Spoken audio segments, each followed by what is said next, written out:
Recording of sends me to service. Okay, the recording's on. Good evening. The time is 6:38 and it is June 11, 2026. And this is CEC28. I'm calling this meeting into order.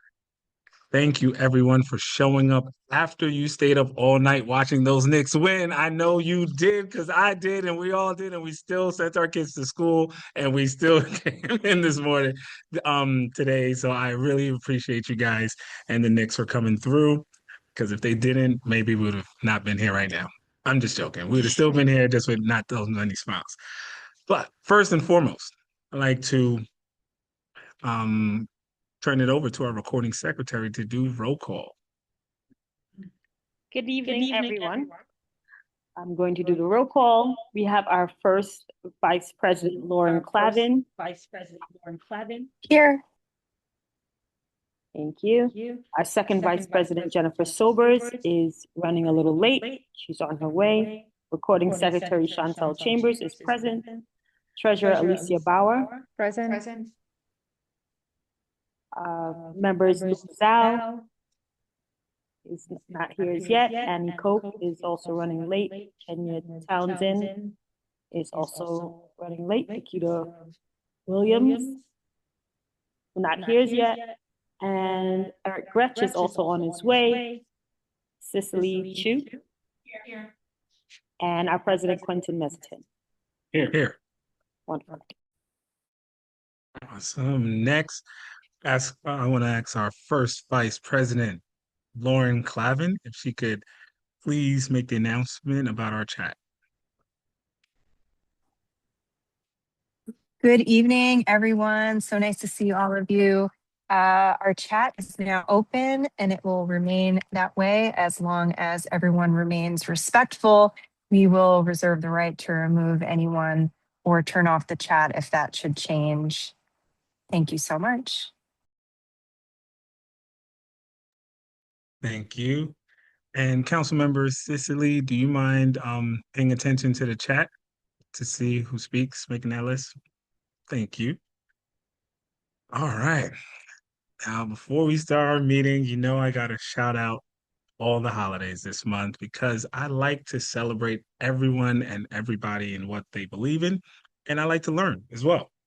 So the primary widely recognized awareness months for June include LGBTQ plus Pride Month, Alzheimer's and Brain Awareness Month, and National PTSD Awareness Month.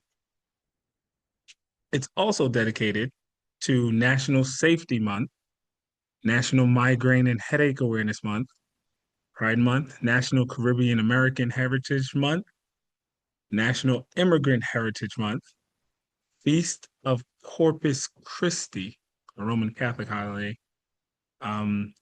Race Unity Day, Baha'i, Martyrdom of Guru Arjan Dev Sahib, Sikh, and Al-Hijra, Islamic New Year.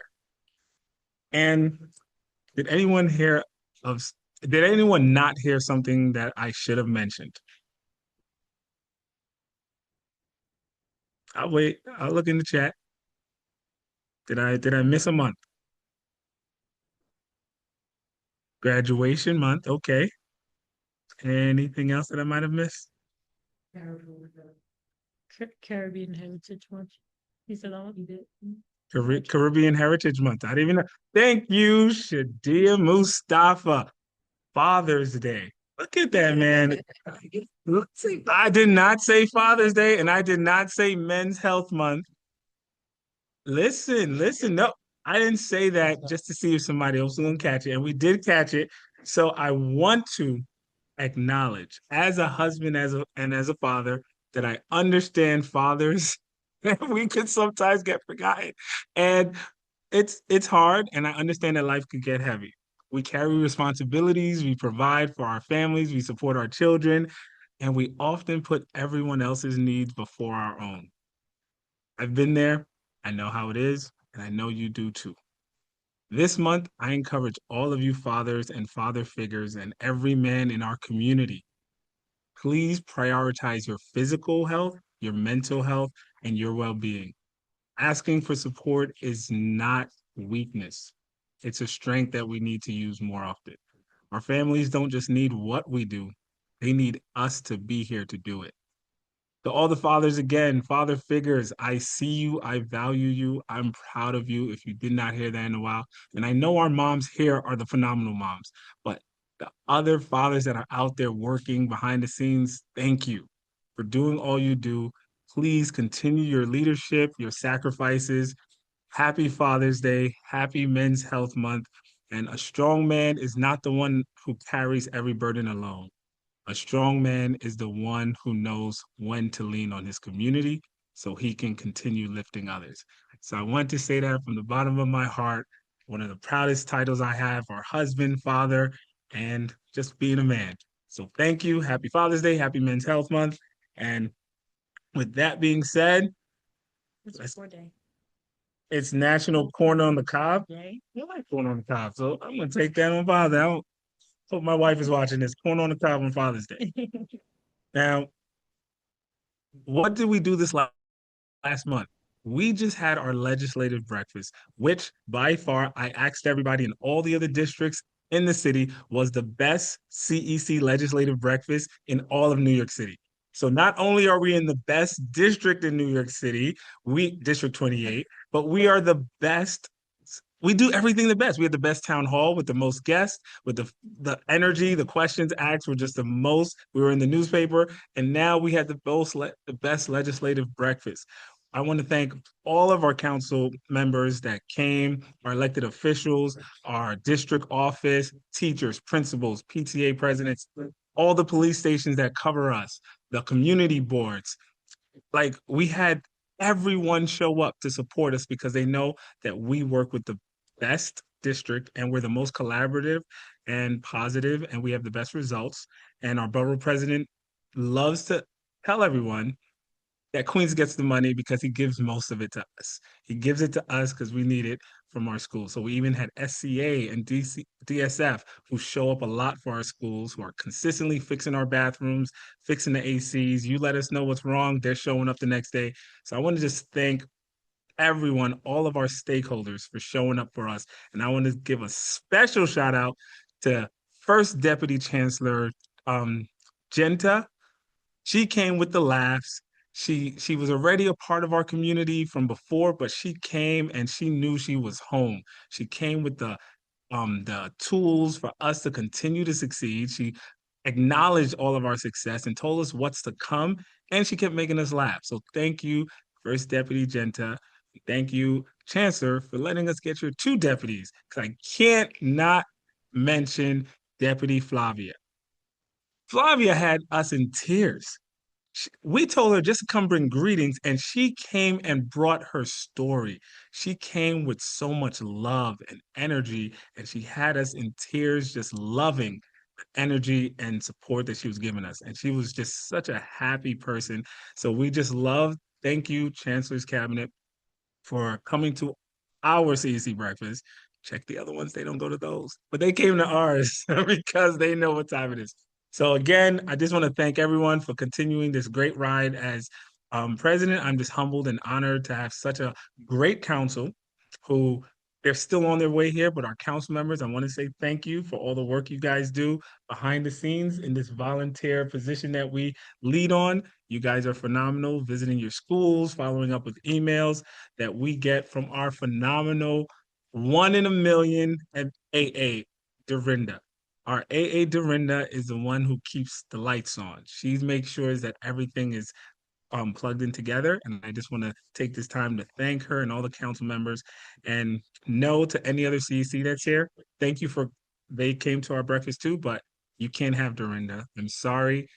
Just keep yours, but we're going to keep ours. So we appreciate that. And other than that, did I thank our face liaison, Tamika? I did not even thank our beautiful face liaison, Tamika. Tamika's here. She's always here with a different hairstyle, showing off all the work she can do. And it's beautiful. She's ready for summer. And I just want to thank her for always showing up for us and holding us down at face. And of course, York College.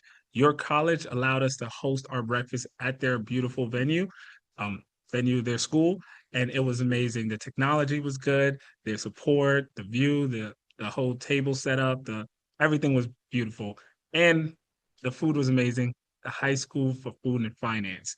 Thank you, students, for the food. Chef Bobby for taking care of us again.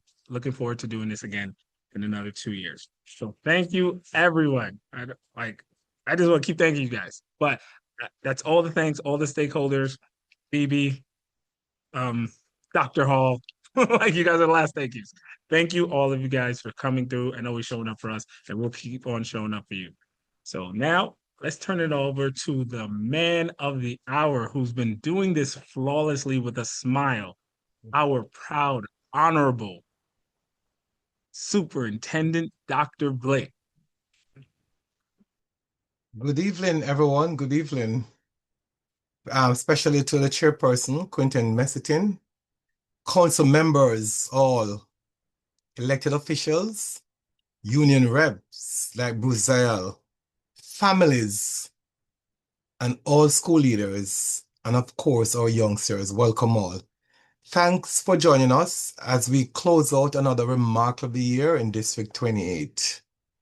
Tonight is about a little reflection, and I'll share the stage with my new deputy superintendent. Angela Tushman will join us later. But tonight is about reflection on our progress. And it's not the work of just one individual, but it reflects true partnership. And of course, this is true partnership with our elected officials who have given us the resources to fund our schools. To the families, you are the foundation of everything we do in District 28. And of course, our students, you are the heart of everything we do. To our principals, teachers, staff, and the entire community, I say, thanks for the great year of collaboration. In District 28, we have seen outstanding academic outcomes, where we have created student opportunities, many opportunities for our students. Family engagement is at an all-time high in the district. And now, as we look ahead, what are we hoping to achieve? Well, I'm hoping under my leadership to raise the expectations and outcomes for all students. I'm hoping to strengthen the partnership with families and the community because there's always room for improvement. So we are constantly trying to strengthen the partnership. And of course, as a superintendent, I'm also providing support for all the educators, providing them with the tools so that they can strive, that they can, thrive and serve our students the very best. I want to make sure under my leadership that District 28 is a place where every child can succeed and where every voice is heard. In closing this aspect, I wish you a safe, restful, and joyful summer. And we're looking forward ahead to continue the great work and momentum in District 28. I'm going to ask Vic to share the slide so we could go back to the slide. So District 28, 25, 26 is an academic impact report. And as our new motto says, we are rooted in purpose and of course, rising in impact. Rooted in purpose and rising in impact is our mantra. We have to be rooted in the purpose of getting all our students over the finishing line to get them prepared, not just for elementary, but for life as it were. As such, we believe that there's an equity. We look at equity as a lever for achievement for every single scholar, where every child can succeed. Our mission is to maintain high academic standards, as I spoke about before, promoting critical thinking and fostering community advocacy. We have to be advocates for our scholars. Celebrating our beautiful diversity to unlock unlimited possibilities and to commit to the inestimable contribution of the lives of our scholars, leaving them better than we have found them. That is the aim and the mission of the district. As such, there are 4 pillars that we are using to root our cause. 1, every instruction that we teach, core instruction has to be standard aligned which means that all lessons must be aligned to grade level standards and objectives.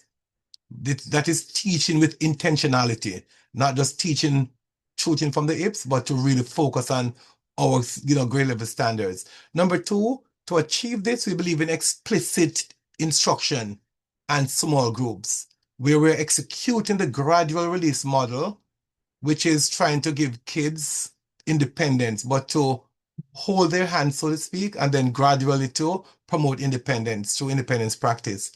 And pillar number three is to promote active student engagement. We believe that consistent engagement through questioning, discussions, and checks for understanding is the foundation of good learning.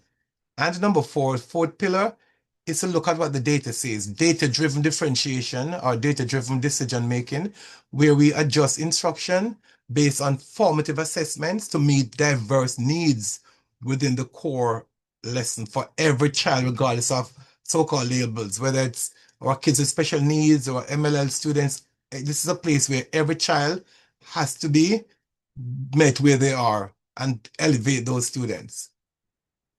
All right, so I'm going to call on this is the last. So look at this. We have gone up 31 points. We have just done a strong, deep assessment of the district in terms of our progress monitoring. And right now, we have decreased by 31 points, levels 1 and 2. Levels 3 and 4, we increased by 31 points, 21%. Now we are at 52%. So all the measures, all our schools, 100% of our schools showed significant improvement from beginning to end of year based on the assessment that we have used. And of course, we're sure that that will be aligned with the result of the state standards exam as well. So our students are doing very well and the district is moving. So those are some of the figures. 31 percentage points should be the takeaway in all our schools. Every one of the 36 schools shown improvement from beginning of year to end of year. So that is really outstanding movements, and not every district can boast about this. And we are proud to lift this up. And I'm proud to share this stage that this is not done by one person or done in isolation, but all of us coming together, the district team members, the leaders in our schools are so dedicated, the elected officials, and of course, our families and the CEC, of course, the best in the city. Now I'm going to call upon my leader and my co-leader, Angela, to take us through the rest of this presentation. Just want to model collaboration.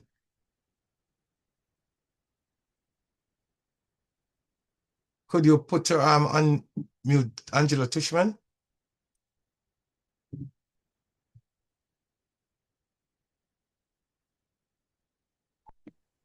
Okay, Yes. great. Thank you.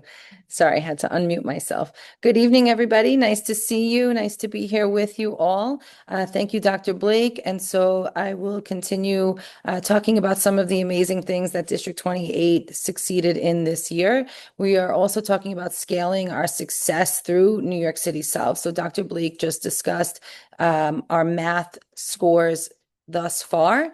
And as for next year, I'm sure you've heard the term already, New York City Solves. We've also been implementing New York City Reads. This is the math component of that. We are having a district-wide implementation. 100% of all of our 36 schools are actively implementing the New York City math shifts, driven by knowledgeable and aligned principal leadership. The principals have been leading this work throughout the last year.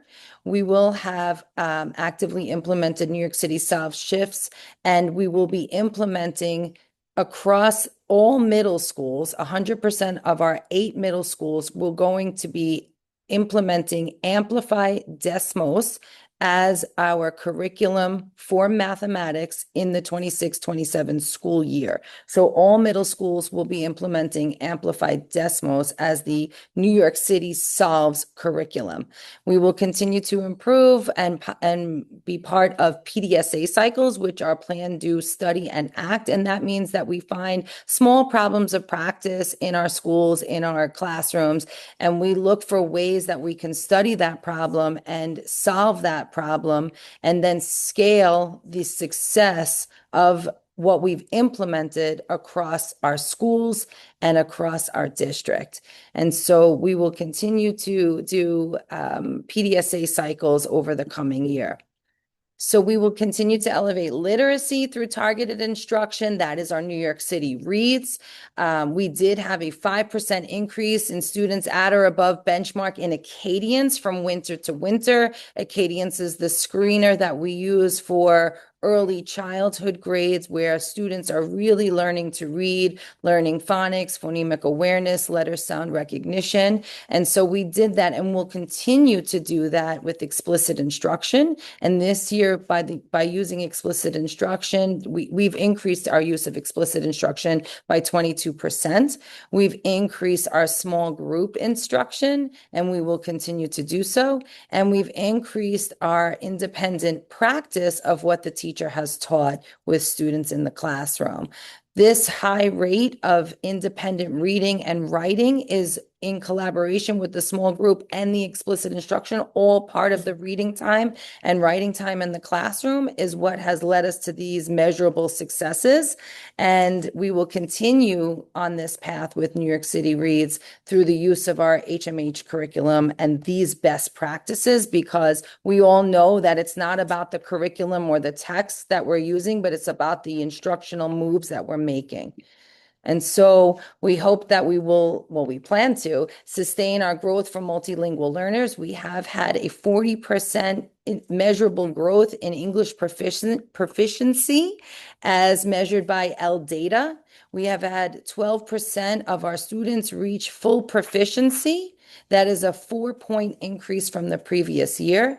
And that is all while serving close to 4,000 multilingual learners across our district. And those 43917 multilingual learners make up 19% of the students across District 28. And of those students, 85% of them are newcomers. So this is no small feat, and we should be celebrating this amazing success because many of these students, 85% of our MELs, are brand new to the country, brand new to the language. So to be able to make that level of growth is a true testament to what's happening in our classrooms and what our leaders are doing in their schools.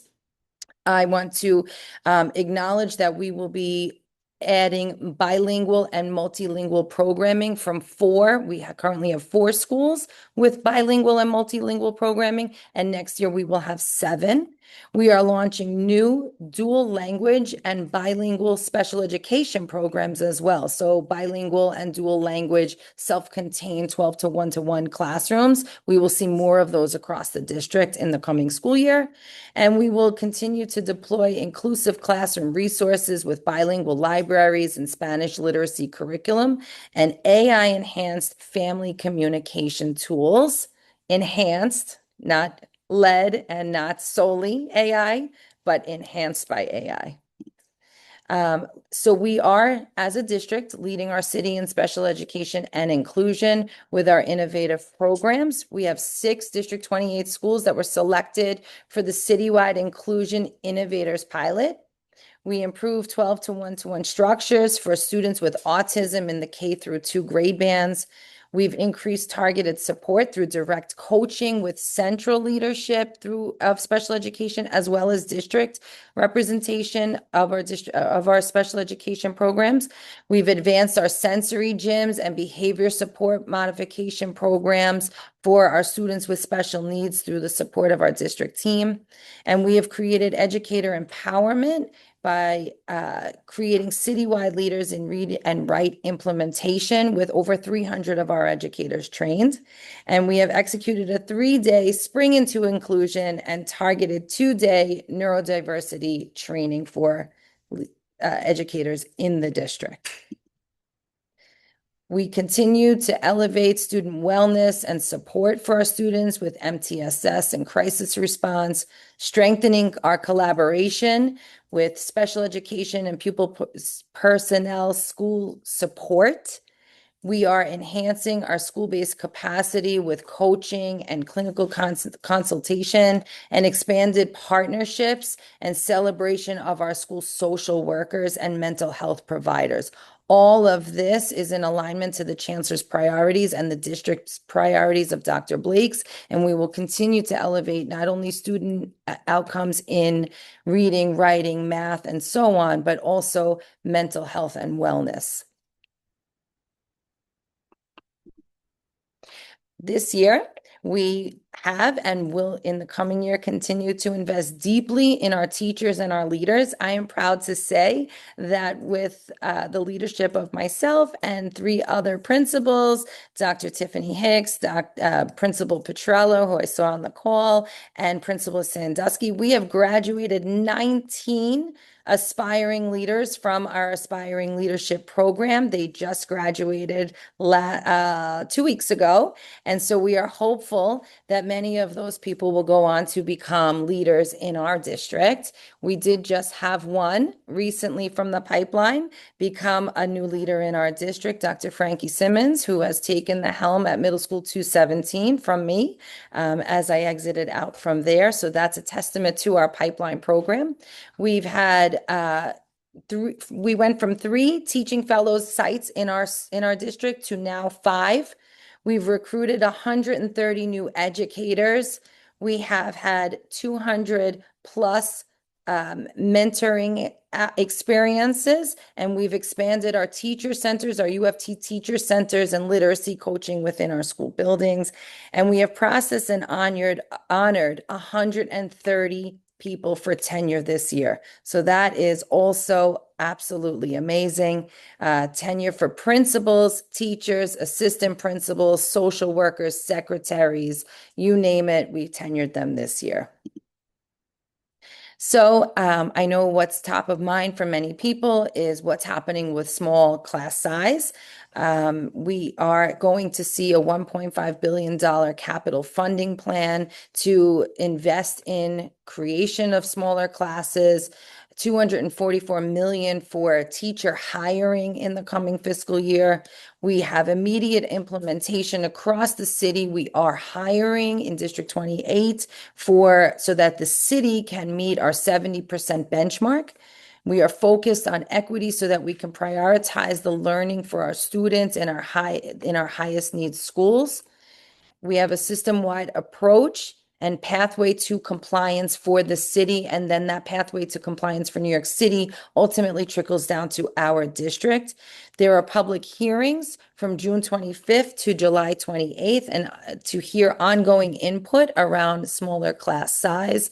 While we are waiting for budgets, right, to be finalized. The state budget was late, and so we are waiting for communication from the city about how that budget will then impact the funding that will be provided to individual schools so that they may reduce their class size. So unfortunately tonight, I do not have an answer for you over which schools will be funded for reduced class sizes. We are still waiting for those final words from the city to say which schools' proposals were approved. Okay, so that is forthcoming. And we are going to continue to push for capital investment, talent investment, and so that we can create the space for our students to have smaller class size, because we all know that that is at the heart of what many of our schools need, our capital investments for spacing and for reallocating of existing space to become classrooms. And so there is a commitment from the New York City Department of Public Schools, I keep calling it Department of Education, but there is a commitment from the city to create more spaces and optimize the space that already exists.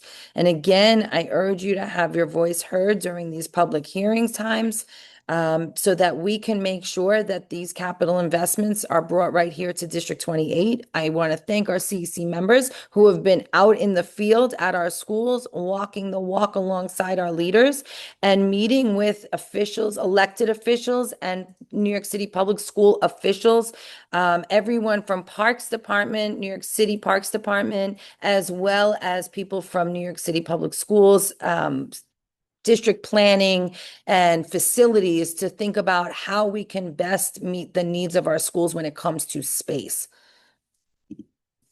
So we Shifting gears for a moment, we are looking ahead to Summer Rising, which begins in just a few short weeks.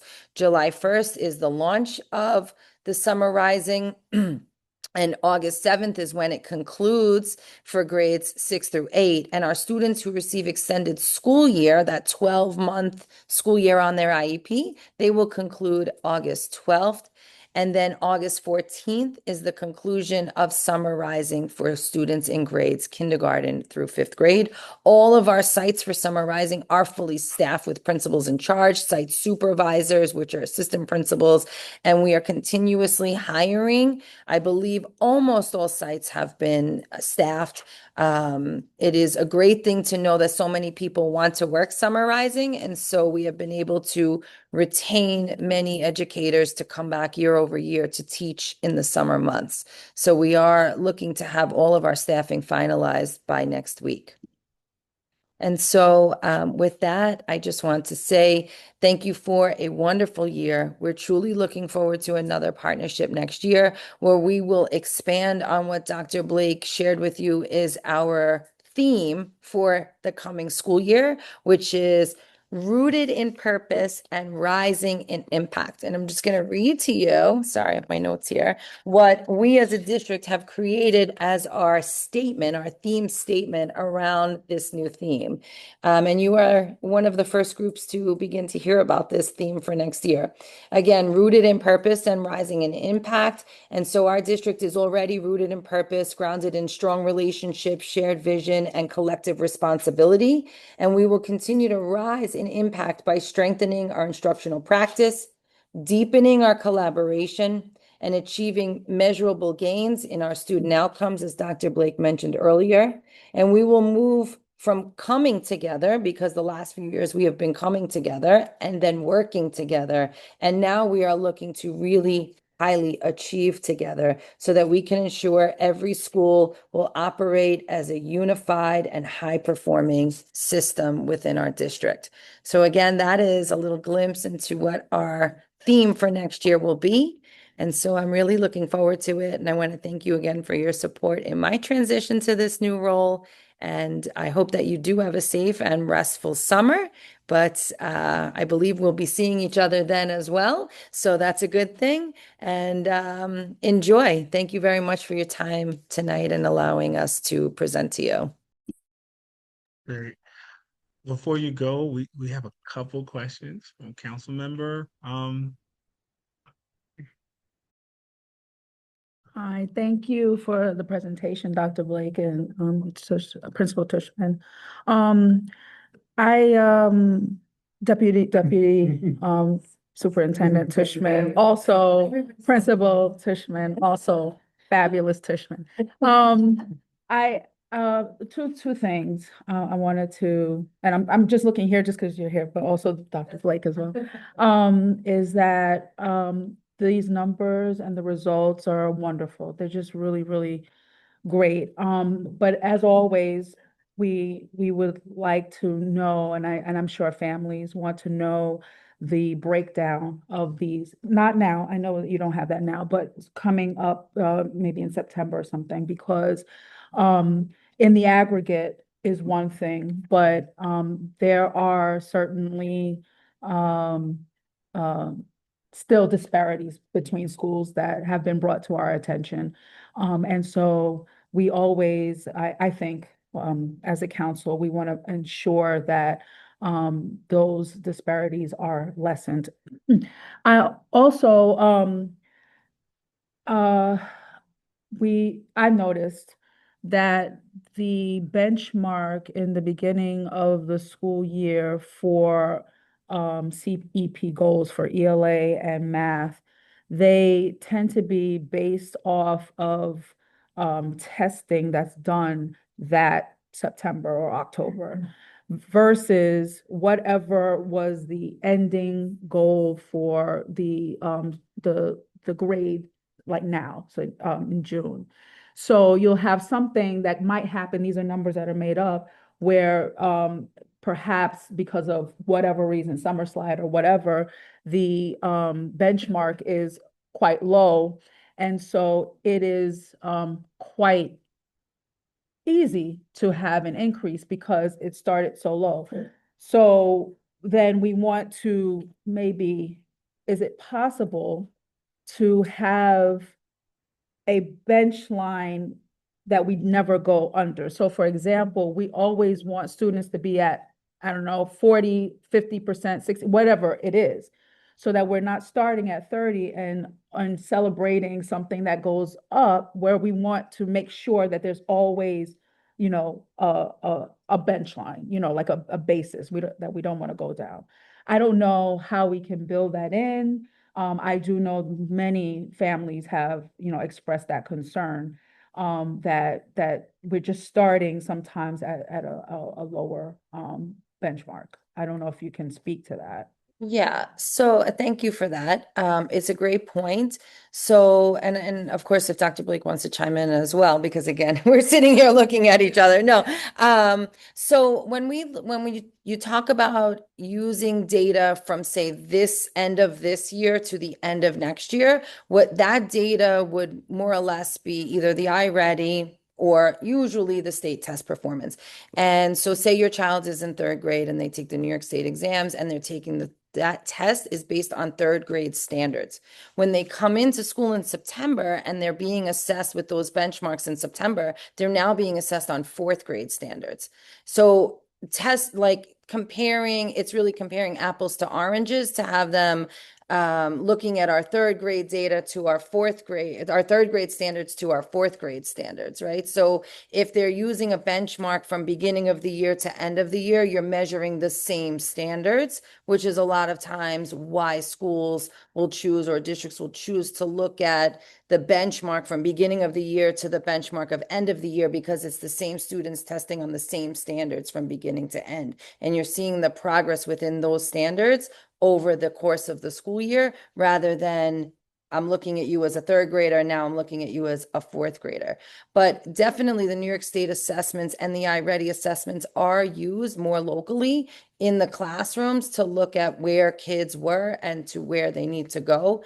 I mean, that data doesn't disappear, but it is usually a measure for a CEP and DCEP to look at current data from that school year. But I hear what you're saying, and there is room to maybe make that data more public. And so those are things that we could talk about either here or at CEP meetings. I believe most school leaders look at those things at CEP meetings throughout the course of the year. And obviously measuring year to year data of New York State assessments. We all do that, yes. And just to chime in, Understood, totally understood. I guess cool. what may happen. I think Benoit. No, continue.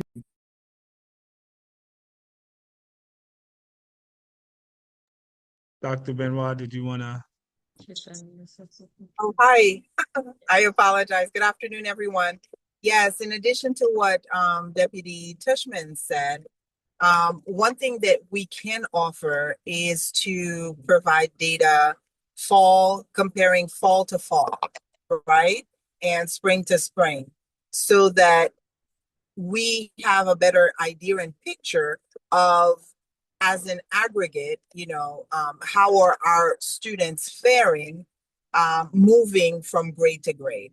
So yes, as Deputy Tushman says, the standards are different. In third grade, in the spring of third grade, they are assessed on using third grade standards. And then when they move on to fourth grade in the fall, they're assessed at fourth grade standards.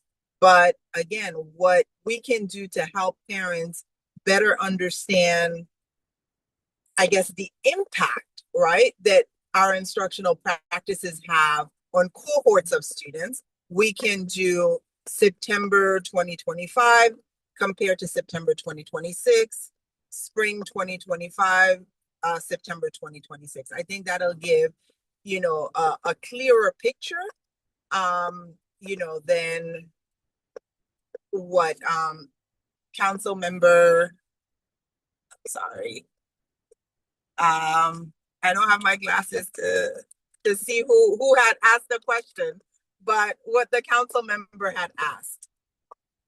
Thank you. Thank you. And I think Raj wanted to to touch on that as well. Thank you so much. I think Dr. Blake wanted to say something. I'm going to toss it to him before I say anything. Yes, thank you so much about that question. Usually we are guided about how to make realistic goals. So for example, we are usually statistically within the 3% to 5% range as being obtainable and realistic. So we don't want to make like wide aspirational goals that's not smart or not measurable. So usually you'll find the jump could be like 3% and 5%. But the whole idea is that we're moving kids from where we meet them to where they need to be. And as the others have said, so that's how we sort of look on it. Sometimes, and we always try, like for example, last year we set a particular goal benchmark for ELA and we exceeded it. In math, we went way above it. So we always try to be statistically sort of cautious and not over promising or over delivering. Thanks, Roger. You could continue to respond. Thank you, Dr. Blake. So I think Dr. Blake covered and the nexus I was going to message. We do have our DCEP goals, and those are the actual goals for the district for the year. So those goals are public, and as Dr. Blake mentioned, we're looking at a 3% growth. What Deputy Superintendent shared is how what we're doing right now, the growth we're making right now, is actually projected to reach those targets. Right, so we are in a very good position to reach our 3% DCEP goals for the year. So the data that she shared is a reflection of our progress towards those DCEP goals.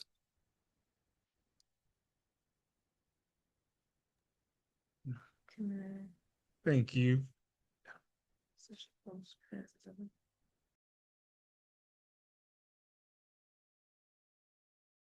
So, thank you for that presentation. And any parents that want to ask, please put speak.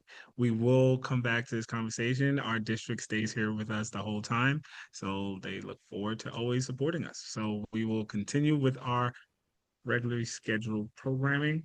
And next, we have our candidate interview. So, want to make sure our candidate is Lauren. Let's see. Lauren, she's in her. Yeah. Oh, no.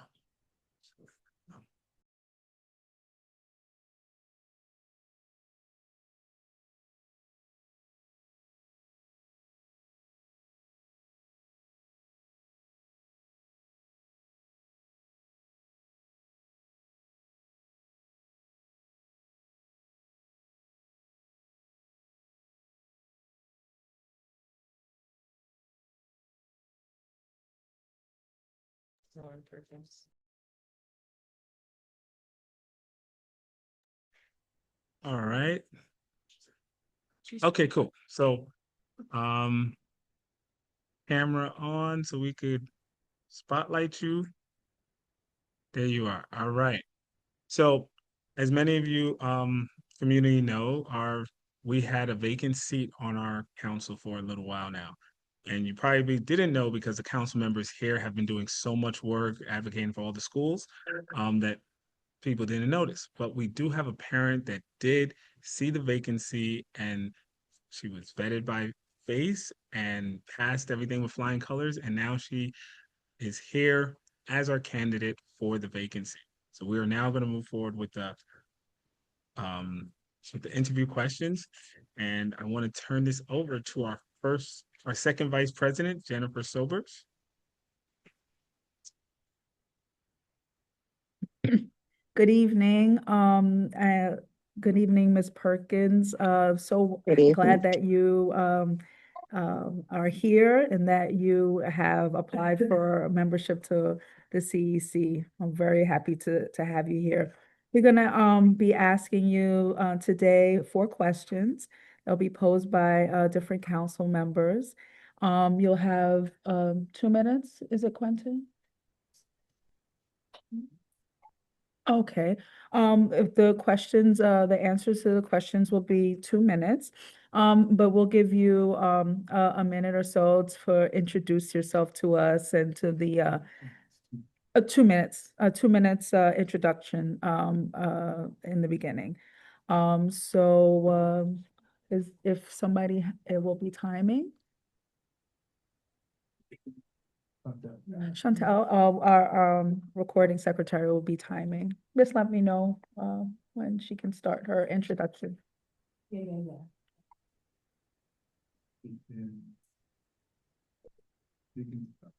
All right, please start. Okay, so good evening, everyone, and I am very honored to be a candidate for the vacant seat. I am a District 28 mom with 2 children currently attending school in the district. One of my children is in elementary school, kindergarten, and the other one is entering into middle school. So that gives me a real current connection with families at 2 very important stages of education. My experience with both elementary school and middle school in District 28 has been great. I have met some caring educators, strong school communities, and I see that it makes a difference when families and schools work together. But I have also faced some real challenges with schools, like my daughter's middle school's after schools funding being cut. And with middle school being such a critical age with our children growing and facing so many things like drugs and gangs and outside influences, with tragedies happening like Jade and Pierre, this was something that was very alarming to me. When our funding gets cut, our children really feel it. So I come to this work as a parent who sees what happened when environments are also not safe, because my son was in a community school. He is in special education where he was exposed to unsafe conditions and he ended up eating paint. His lead levels went up and we still deal with the behavioral challenges from that. So no parent should ever have to wonder whether the school building is safe, if their children are safe, or if the environment is at risk. I'm also the founder of Autism Out Loud Incorporated, where I support families who are trying to navigate the school system, who do have children with IEPs, 504s, and need to advocate for their children. That work is very personal to me, but it has also taught me how many parents need clear communication, strong support, and someone willing to listen to their problems before they become a crisis, like me. So I'm seeking this seat because I want to bring a voice to a parent who has been on both sides of the positive and challenging experiences. I'm sorry, I'm rushing. And I want to help strengthen communication between families, schools, protect programs that should not be cut, and make sure that safety and funding is always a priority in the environment, because you should never have to send your child to school and worry about if your child is safe and a safe space and under good influence. Thank you. Thanks so much. All right, we're gonna have our first question will be presented by our treasurer, Alicia. Good day. The first question. District 28 is very diverse, economically, politically, ethnically, and academically. How would you approach building trust and ensuring that all families feel safe and supported through your role on the council?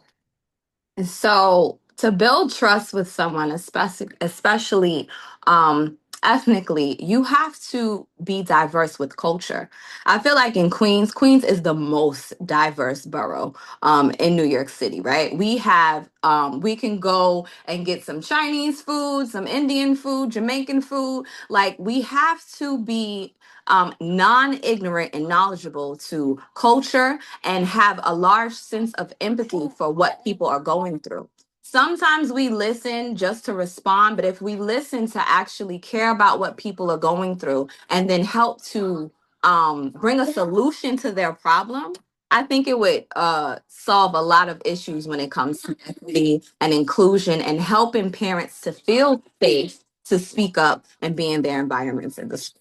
I hope that answered your question. Thank you so much. I'll ask you the next question. What are the 3 issues or topics you are most passionate about highlighting on the CEC board? And why are those priorities important to you? The three topics are inclusion, advocacy.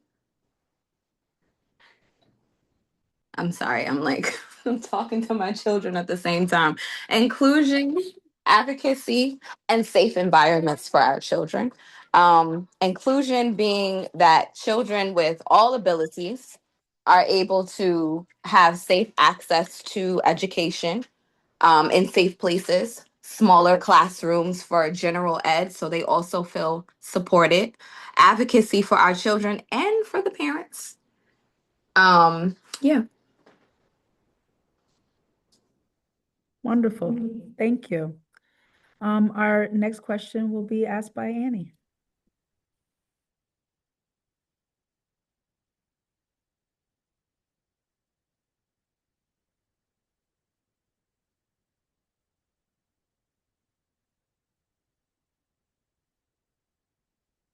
Hi, Ms. Perkins, can you hear me?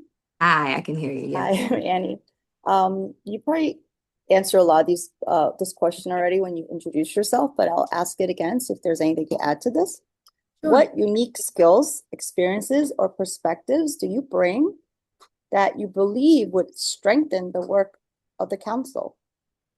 Well, I think that because I have built such positive relationships with schools and District 28, and I've seen how wonderful programming can be. And not only after school programming, I know that for my daughter's elementary school, they have such a unique STEM program where they teach building, they teach fashion. It's like these things can really help shape who a child is and help introduce things to them that they might have not have access to before at home, right? But then on the contrary, I have experienced such challenging things within the school system, lack of accountability, lack of safe spaces, to where I want to ensure that, for one, our buildings are up to par, and that our children, no matter their abilities, feel safe, and that parents feel safe to send their children to school, but also feel safe enough to speak up and complete surveys and to be a part of the school community without being targeted.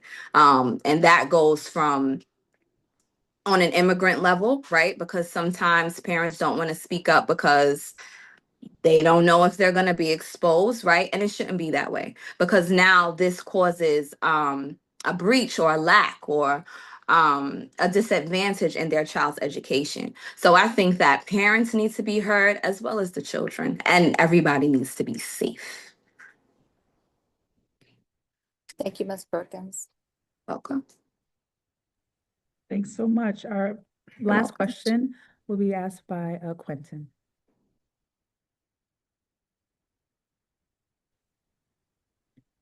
Thank you, Ms. Perkins. This is the fourth question.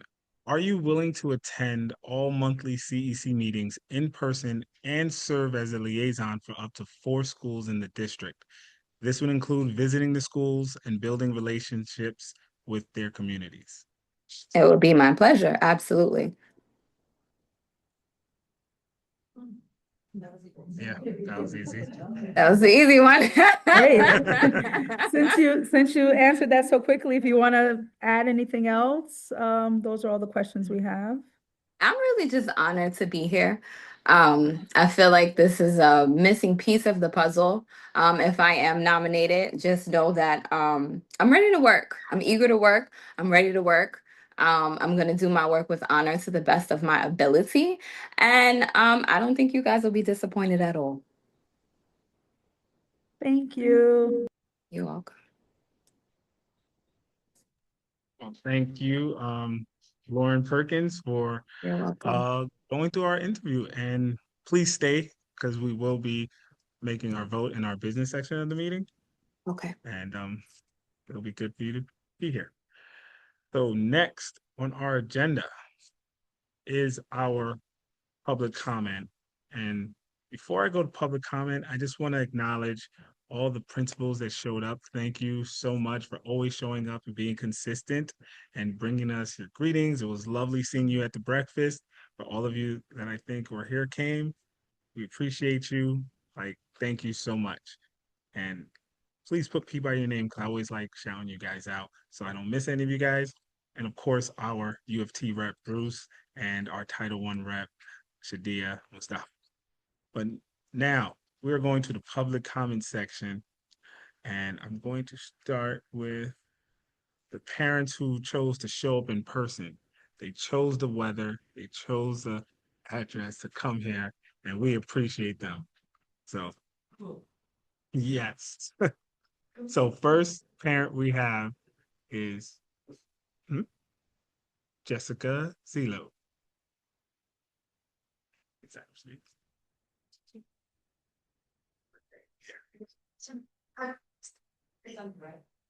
No, it's on us. All right, I figured out how to unmute myself. Excellent.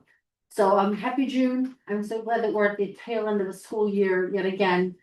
I'm actually coming to speak about the continuous building of large apartment buildings yet again down Queens Boulevard. There's two more that are slated right by the hospital at 67th Avenue and Queens Boulevard. More there. Russell Sage and Halsey can't accept any more kids. They're at capacity. Same thing with the elementary schools. Jamaica's also going to go through a development rezoning right. The CEC should have a seat with the ULARP process with the community board so they can truly voice the concerns of the parent. While I understand the district may show up, I'm not quite sure that they're actually truly showing the numbers and what we're seeing within the school. That also bleeds into the class size stuff that it's not transparent as to how the schools are doing it. It should not have been on the ballot that I think it was in Richmond Hill High School that they were asking for participatory budgeting to consolidate a library so they could have more classrooms. You should not be removing libraries from a school. It was guaranteed that that kind of stuff would not disappear from the schools. But while I understand the need for people to sort of move to the area, you have to build schools to go along with it. The Association saves 46 seats for Russell Sage in 3 years. Halsey. And they should not, the Association spent $86,000 on one elevator. Like the borough president put out a whole thing from the SCA, and I know Sasha went, I was unable to attend, but they should tell us actually how they're spending their money. That's our tax dollars at work. How are we spending $86,000 on one elevator or escalator? They weren't really clear. So I'm just bringing to light yet again, there are more development processes in place. Northwell Health just bought the building that used to be like a mall. So who's to say that they're not going to redevelop that to be a large hospital or more apartment buildings? It's not even the schools anymore. It's also the infrastructure, like the subways, the buses, and the other things, right? I ride the subway now in the morning. It is packed, and it didn't necessarily need to be that. And right, it's not just one area of Queens. This seems to be happening all over the place. So if we can advocate, and so that you guys can have a seat at the table, because our district sits on a couple of different community boards, I find that you'd be a better representation at those meetings than unfortunately the district. Because the developers go to the SCA goes to somebody else, they flub the numbers and they say they're not gonna tip the scales, and us as parents know that we're not gonna hit capacity. And my other comment is that somebody can tell the transportation committee, OPT, whoever delivers the Omni card that they shouldn't be shut off at the last 2 weeks of August, that would be great, because that's what happens when students have Omni cards. They actually get shut off. Kids are still working, they still have camp, they still have to get to school for certain events, but yet they're stuck nowhere, right? They either are jumping the turnstile or they're just riding for free on buses. So happy summer. Happy summer. Thank you, Jessica. You dropped a lot of stuff, and we are taking notes because that's what we do, and we will follow up with you. Appreciate that. Next, I would like to invite our community member who's been here from the beginning, the inception of District 28, the inception of community boards and of CECs, and knows and educates us all and mentors a lot. Please, Vanessa Sparks.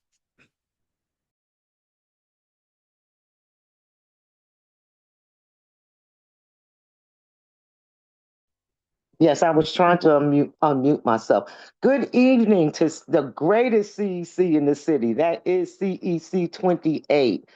I bring greetings. I'm here in a dual capacity. I bring greetings from the Education Committee for Community Board 12 under the leadership of Ms. Latoya LeGrand and Reverend Carlene Thorpe, our chair. And I am also here as the community engagement coordinator for Councilman Ty Hankerson. So I just bring greetings from both camps. So I first want to just congratulate District 28 and CEC28 for another phenomenal school year. Your hard work does not go unnoticed. And I just want to say congratulations to each and every one of you.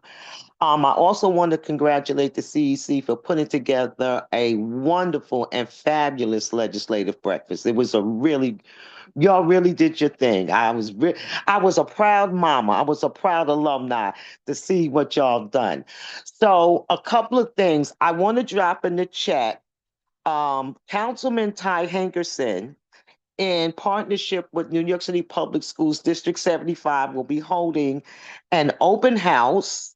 I'm just going to drop it in the chat. An open house for the new D75 school that will be located inside of PS 80. It will be on Wednesday, June 17th from 5:30 to 7 p.m. It is open to all prospective parents, parents that may have children that can attend this school the next couple of years. It will be a K-2 school. And they're not going to just talk about this particular school. They're also going to be there to answer questions for parents of children that have IEPs or 504s. So the school will be a K-2 school.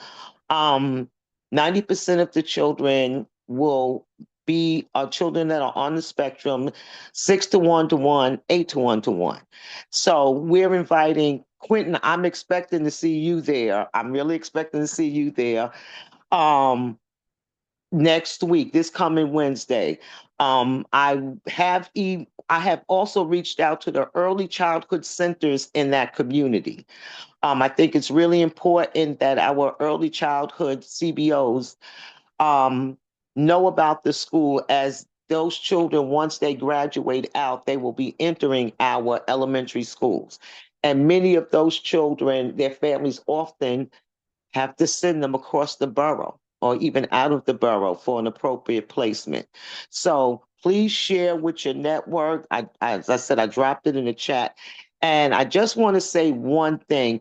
Miss Zillow hit it spot on. I, as a member of the Education Committee for CB12, I would really, really encourage you guys to start attending, particularly our land use and transportation meetings. Community Board 12 has an extremely robust education, land use, and transportation committee. And someone from the CEC, because as Ms. Zillow said, when many of these what I have found is over the past couple of years, when whether it's city planning or these developers are talking about putting all of these buildings up, and the question always comes, have you considered schools in all of this building? And the majority of time, the answer has been no. So I think it would be really, really important for someone from the Education Council that represents the parents of the district to start attending these meetings so they can provide a voice for the families that have students in said areas. So I just want to say spot on to Ms. Zillow for that observation. And I want to wish everybody a happy, a safe, and a fun summer. And God willing, I will see all of you in September. Thank you. Thank you so much. We really appreciate. And yes, I will see you June 17th. I will be there. Thank you for the shout out. Next, we have another phenomenal parent leader, Sasha Cruz.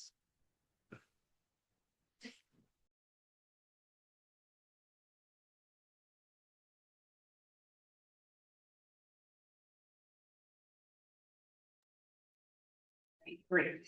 So good evening. Thank you guys for being here and taking the time. A few months ago, I did bring up how the inequity it is across our district. And I think Ms. Ishman, an amazing presentation, because to see all those numbers go up, I think it's phenomenal. It speaks volumes to the dedication that the district has on trying to close in that gap on the schools. And, you know, it sounds very contagious, and how do we get all schools to do, and what as parent leaders can we do to ensure that our schools are also equally great and being able to meet those numbers. And I think the data is, you know, speaks in transparency. Ms. Obers, you hit spot on, where we would like to see from a school, how is each school measuring up to that? And so I will actually drop some of the data. I do sit in SLT in both PS 139 and in Russell Sage. And so I did bring up in our last, and I have it here in front of me as well, is the honors placement test. I'm sorry, the honors placement program at Russell What about Sage. your mama? There's a big disparity between the schools. I dropped it on the chat for people so you guys could see.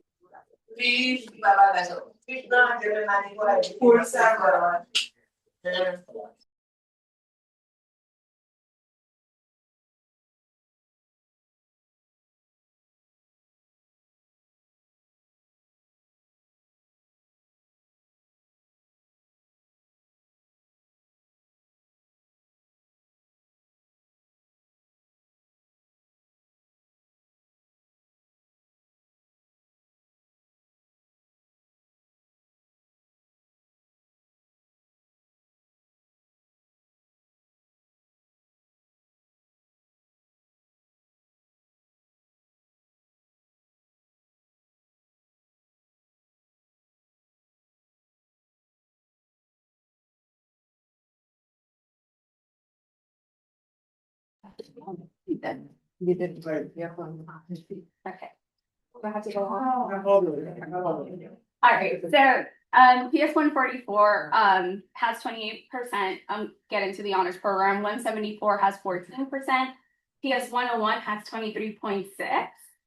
And I do know 99 might be a little short because this was the first year that they transitioned from sixth grade graduate to fifth grade graduate. So, you know, understanding the data and why there's that disparity. PS 139 is at 5.5. So I think that this is kind of very telltale on how can at least the 5 schools that go into the majority into Russell Sage, how can we leverage that, right? You can see a really big inequality on what going into and how the preparedness is into these honors program, and how can we break the status quo, because as parents, you know, yes, not every kid, you know, meets the honors, but I feel that if we set up the standards pretty high, at least our kids can get that average, right? And so as a parent, I want to be able to see how I could break these barriers, and how can we as parent leaders support getting there and getting the resources. I think what's very important is if we could get a training on how we can understand the school budget, where we can make sure that Central actually reimburse the schools. Understanding, I think, you know, Greco does a really good job on SLT meetings to be able to, like, you know, share the transparency on a monthly basis on the budget. All principals should do that, right? Because we should be leveraging what those numbers and those dollars help support to make sure our kids get the best education here at our district. So, thank you.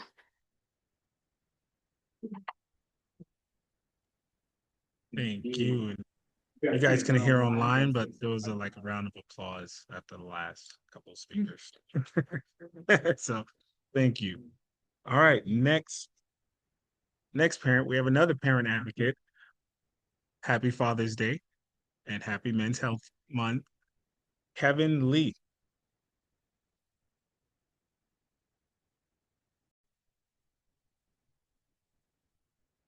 Hi, Quentin.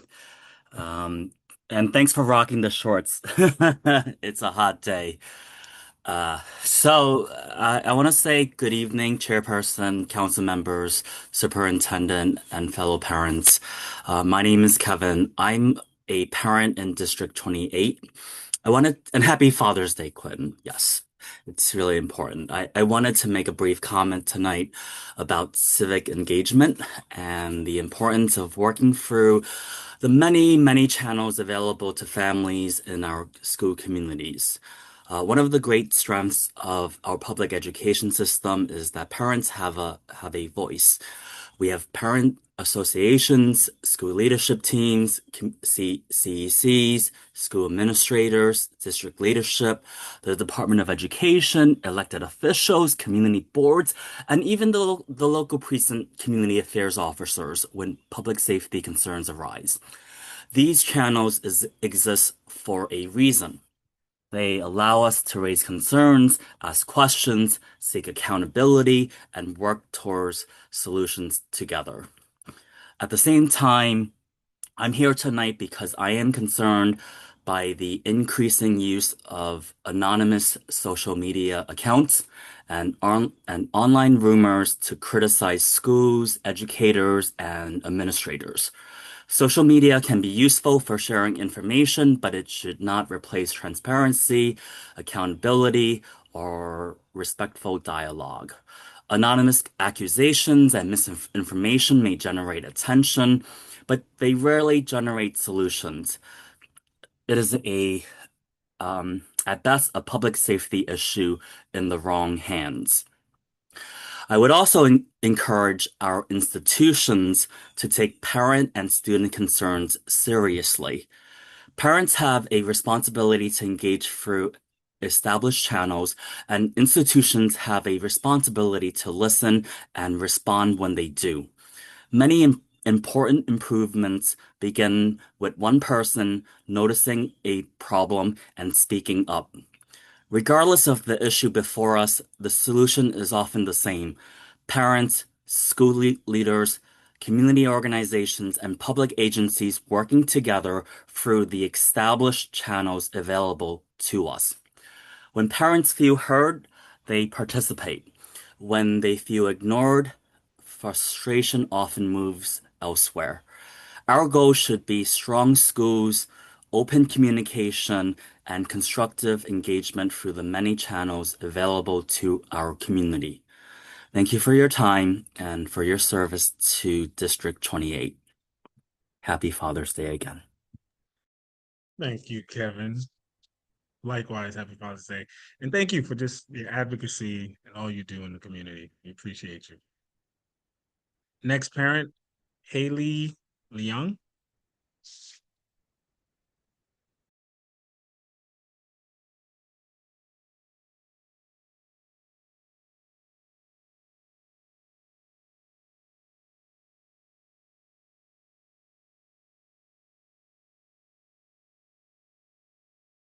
All right.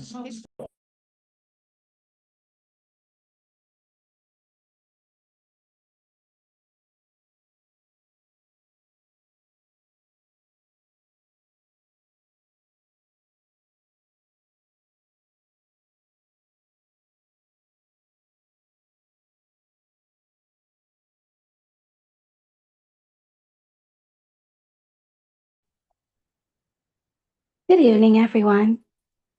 I wanted to thank you all for giving everyone an opportunity to speak here. I wanted to, I agree with the idea about encouraging parents and staff and all school personnel to be able to discuss issues, well, positive and negative, give positive feedback and also address any concerns so that everyone can feel like they can speak without having things become go out of control in any way. Because at the end of the day, everyone wants what's best. And even if everyone doesn't agree with what needs to be done or whatever the issue is, it's great for parents to be able to know that they can speak and that people will listen, and that the regulations will be followed and that there will be no retaliation for people attempting to raise issues. I think most people can agree that raising an issue or just discussing concerns should be something that all people should feel comfortable doing. And I also wanted to ask a little bit separately if there are any opportunities within this group for parents who are interested in giving input or being a part of the process for the implementation of more nonfiction books and that all grades can be reading at the same time and doing things like book reports and doing things like book reports and writing at length in the way that it used to be, where there were some common books that all students could do, because I feel that learning to discuss books can help improve communication for all people. And if we want to improve conditions, I think it's good when people can talk to each other. Thank you.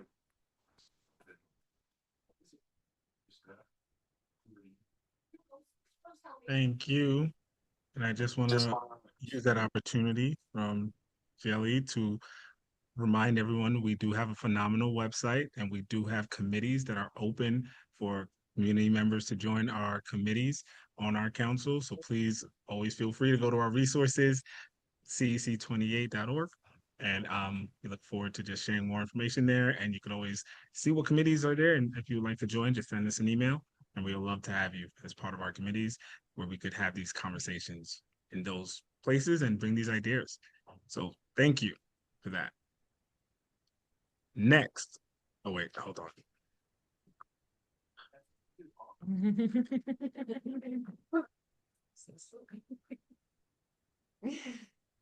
All right. So now we've been waiting for this moment since forever. This is the man of the hour. He shows up, but when he shows up, he looks like he's just one. He's thousands. This man gets things done. The man of the hour with the popping of his collar, the one and only Mr. Fantastic Bruce Z. Hall, UFT rep. Thanks, Quentin. And hello everyone. It's great to be with all of you. I think we've had a great school year, and the reason that's been great and why we have such an amazing district is because of all the collaboration that takes place. And I really appreciate all the work that the CEC does. The UFT appreciates it. We appreciate your collaboration. We appreciate the collaboration of the district office with us, with parents, and we appreciate all the educators that are on, of course, all the educators that make our schools so great, that are on this meeting this evening, and also the elected officials, of course, who are always so important to helping our schools be the best that they can be, and our district to be the best that they can be, that it can be. So, speaking of collaborations, and before even that, yeah, I agree with Vanessa. Legislative breakfast was awesome. I really enjoyed that.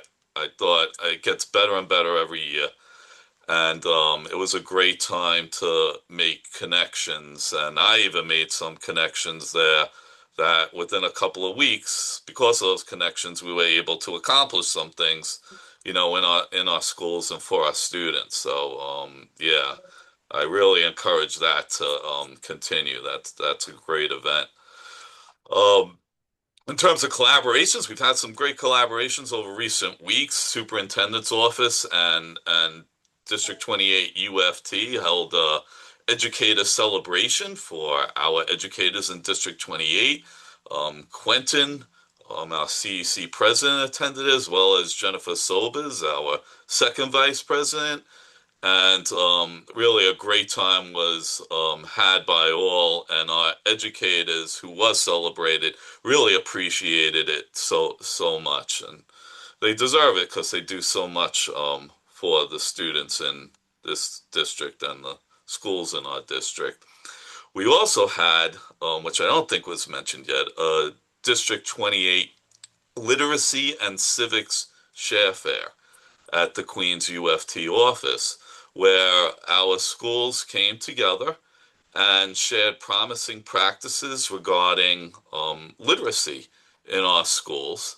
And, which was great for the first time, we had students from our schools who are involved in civics work within our schools, and they were very happy to be there. I was very happy to have conversations with them as well, discussing all the great work that they've done surrounding civics.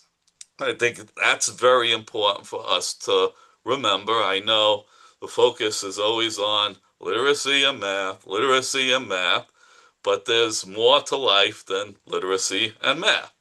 All right, and civics, citizenship is extremely important, as well as the arts. So we need to encourage all those things going on in our schools as well. A couple of updates about things that I've been talking about, and I was very happy to see in the district's presentation with their slides that Deputy Superintendent Tushman spoke to two slides that were devoted to class size, smaller class size. And I hope everyone knows, I don't know if everyone knows, that the city, through the state legislature, has received a 2-year extension on implementing the state class size law. And Deputy Superintendent Tushman mentioned that the goal citywide for this coming school year is to meet 70% compliance with the state class size law limits instead of 80%, which the DOE was supposed to reach originally as of this September. And I know our district does as much as it possibly can with regard to meeting the class size law limitations. But I think we have to look at where we got, how did we get to this situation where the city is able to and is asking for an extension? Reason is the city didn't do what they were supposed to be doing within the first several years of this law, where the overall capital plan still remains inadequate. So we have to hold the city's feet to the fire in terms of that and work together on that particular issue. And also, although we as a district, and that was a great thing that one of the great things that Dr. Blake has brought to the district, where we have a hiring fair for our own district, although we make efforts in our district to hire educators, the city as a whole, the DOE as a whole, still lacks any kind of meaningful recruitment strategy for educators so that the state class size law limits can be met. So we have to look at those, focus on those two things, collaborate on those two things to make sure that the state class size law is implemented properly. We have to focus on that capital plan. We have to continue to focus on working to get school construction into our schools that need construction. And we also have to push the DOE to create a reasonable recruitment strategy for educators. And on our end, what we've done with the UFT in terms of recruitment is, we were pushing for Tier 6 pension reforms to take place to attract more individuals into the profession. And through our advocacy and through the help of parents, we have been able to succeed to a degree through this last state budget, where retirement for a full pension has been reduced from 63 to the age of 58. But we still have more work to do. We want to get that age down to 55. The reason for that is in our profession, educators enter the profession at a very young age, usually at age 21, and they're not going to be attracted to a profession where they can only get a full pension if they can only retire in 42 years with a full pension. It's quite daunting for anyone to come into any profession thinking, well, I got to be in the profession for 42 years before I'm able to achieve a full pension. So we still have work to do with that, although we got a significant improvement to it. And the next goal is our paraprofessionals are so key to our schools and our students. They're they're the direct person that's really working with many of our children. And we have to make sure that we have paraprofessionals working with our children. We always have in the city a constant problem of a paraprofessional shortage. So the UFT has been working on trying to get a $10,000 increase in salary to the paraprofessionals. We're really pushing for it now. State budget is out. City budget should be set. And, we shouldn't be hearing any problems in terms of doing that anymore. And we thanks for everyone's support with regard to that issue. And so with all of that, I wish all of you an amazing summer. Everybody has worked extremely hard this particular school year. Everybody deserves a bit of time off. And I wish all of you a wonderful summer, and I look forward to working with all of you on the collaborations again that I mentioned before, and even new collaborations that we can work on to continue making our district the greatest district in the whole city of New York. So have a great night, everyone, and a great summer. Didn't I tell you?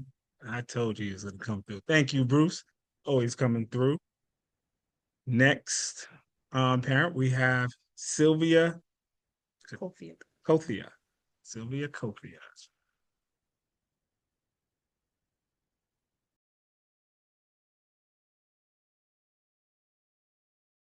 Oh, okay. Hello. Good evening, Quentin. How are you? Thank you so much. Good evening, parents, and good evening, CEC 28. My name is Sylvia Kothia.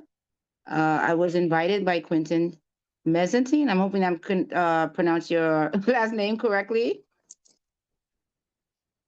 Did I? No, Mezzantine, but it's cool. Mezzantine. Okay. Okay, great. Thank you so much. Good evening, everyone. I hope everyone is enjoying the warm, humid weather. My name is Sylvia Kothia, so I'm very happy to join you. I am the president and founder of Positive Women United. It is an award-winning 501c3 nonprofit organization for young girls and women of all ages, races, cultures, and ethnicities since the launch of officially 2013. We're a community-led organization here in Southeastern Queens under District 31 Councilwoman Sylvina Brooks Powers and Assemblywoman Alicia Hyman and State Senator Senator Leroy Comrie. So Quentin and I have been engaging and been in contact. I did send him my information, my one-page summary and presentation of introducing female empowership leadership skills for young girls from pre-K to high school. Although I'm not a parent of a public school student, but I do have a niece of mine who attends PS 156 in Laurelton. I'm a Laurelton mom here, parent of two. I've been in Laurelton, Queens here for the past 20 years, and I'm also on a community board 13, which my presentation was presented last month in regarding to offering leadership skills, empowerment leadership skills to the New York City public school system. I'm also a newly licensed registered DOE vendor. So I'm looking forward to speaking and engaging with anyone here as a parent and CEC28 and discussing as far as upcoming events and workshops, seminars, and trainings that I do have through my organization. And I did address to Quentin as far as we got two wonderful summer-led events, women's sports events with a Positive Women United. One of them is a upcoming City Field, which I do have comp tickets to attend, to offer and provide to parents and young girls to attend on July 15th with Gotham Football, which we had a great partnership women-led and female youth-led partnership during Women's History Month in March. So we were invited and we were able to attend their stadium, Sports Illustrated Stadium in Jersey. So that was a great partnership and collaboration. And we're still in active discussion and partnership and collaboration with Gotham Football throughout the 2026 year and so on. So we're excited about that. And we're all going to be creating a flyer, Quentin. So we could provide that to you. It is a summer-led women's sports and female youth event on July 15th. So it's not during school session, but we wanted to invite and engage the kids as far as fitness and health related, leadership, as far as, not only addressing the lack of fitness, but just to have more exposure to women's sports. And Positive Women United, we're very honored to have these active and ongoing collaborations. And we also have an exciting opportunity as well, another women-led sport event with New York Liberty, WNBA New York Liberty, their 2024 basketball championship, female empowered championship. So that would be on August 27th. That is a fundraising event. So we're looking forward to parents and everyone is invited. Mother, father, daughter, mother, daughter, grandparents on August 27th. It's going to be a great night of Nonprofit Advocacy Day. I'll be highlighting Positive Women United. So we're definitely inviting the community and beyond. It is a citywide initiative, but since, we are here in Southeastern Queens and we're here in Queens, so of course, priority is always going to give to, the parents and the kids here in the surrounding district areas and the constituents. So we, of course, we all want to take a break, and my board team and I, we're doing that. We're doing a lot of great work, but we are still continuing pushing forward with summer youth more summer youth related events. So I'll be happy to share any links on here, the website, and you can follow us. We're on Facebook, and we're on IG, Instagram as well. And for the youth, we're on TikTok. So we continue to be engaged and just stay informed, and we'll look forward to providing actually on new female youth leadership skills that we want to provide through DOE for the fall 2026 and school season. So thank you, Quentin. You work very hard. We're very honored. Thank you for inviting me here, and continue to do the great work, and all the parents, much success, and the students for the new fall 2026 year.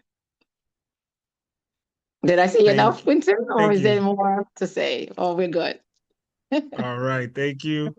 All right. No. Send your flyers. We'll definitely share it in our resources page on our website, and I'm going to keep plugging in there. So we provide a lot of resources in our website. Please go to our website to see all the things happening in our community. Next parent I would like to call is Dina Katz. Yes, hi. My name's Stuart Kagan. I'm Dina Katz's husband. She got called away because she has to put our son to bed. And so, if it's all right, with everyone's permission, I'll go ahead and say what we have. And I'll try to be brief because I very much appreciate everyone's time and I'm very, very grateful for it. So, the issue that we are very concerned with is the use of technology for children in schools, particularly the use of one-to-one screens and the interactive use of those screens. And we think it's very, very dangerous and harmful to children. We have currently a son, he is in kindergarten, rising to first grade in PS 101. And that caused us to focus on this issue very strongly.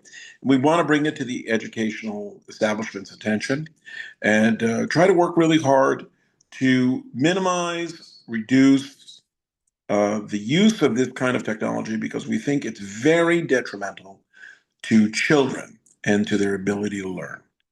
So on this, we have 3 points to say. The first point is there's been a lot of empirical research over the last several years about the use of technology generally for children. And I believe it's now fairly well known that this generation of children, the most recent generation, is scoring lower on tests of aptitude, general intelligence, and other scores of general learning ability than the prior generation. And this is an unfortunate first. To my knowledge, this has never happened before. Historically, every generation has, thankfully, fortunately, exceeded the generation before it. But this youngest generation is unfortunately the first to be backsliding. There's been a lot of talk about it and a lot of discussion. And I think the general consensus now is that the use of interactive touchscreen technology, specifically the use of technology that allows some kind of interactive, positive response, has really hurt children's ability to learn. The second thing that I wanted to mention and bring to the establishment's attention is that this kind of use of immediate press and response, the giving of some positive reinforcement in this way, seems to be playing havoc and damaging children's ability to hold prolonged attention on tasks where there's not an immediate result and there's not an immediate positive reward. And that, in turn, is very dangerous, I believe very harmful, to the long-term development of critical thinking, the ability to reason through problems that are not obvious and that take time. In past generations, people haven't had the ability to receive immediate gratification and immediate rewards in the way that tech is making it possible. And we believe that that's damaging, not just to our son, but to children in general that are in our educational establishment, and we want them to improve. The third and final thing that I wanted to point out is that the use of this technology is also reducing our children's ability to rely on other methods to communicate and resolve problems, to use other systems of understanding and learning and heuristics to come to good conclusions. I'm sure most of the people on this line don't know, but should know, about the disastrous effects happening right now in the University of California, Berkeley, and other premier schools of education, where they are now finding, I believe for the first time, that incoming students at those elite institutions are unable to do basic math. It's quite unbelievable. But I think that this is part of the same sort of issue that I've been talking about earlier. It is difficult to learn these kinds of skills. They're not self-evident. They're painful. And everyone on this call has had to do those problems and learn in the same way. But at the end, by mastery of those materials, we have all been able to move forward well. So in conclusion, my wife and I urge the educational members of the establishment here, principals, administrators, and the like, to seriously think about and reduce, hopefully, the use of such interactive technology with our children. Our children are the most important thing that we have. They are our future, and I am hopeful that we will all treat that future with the respect that it needs and deserves.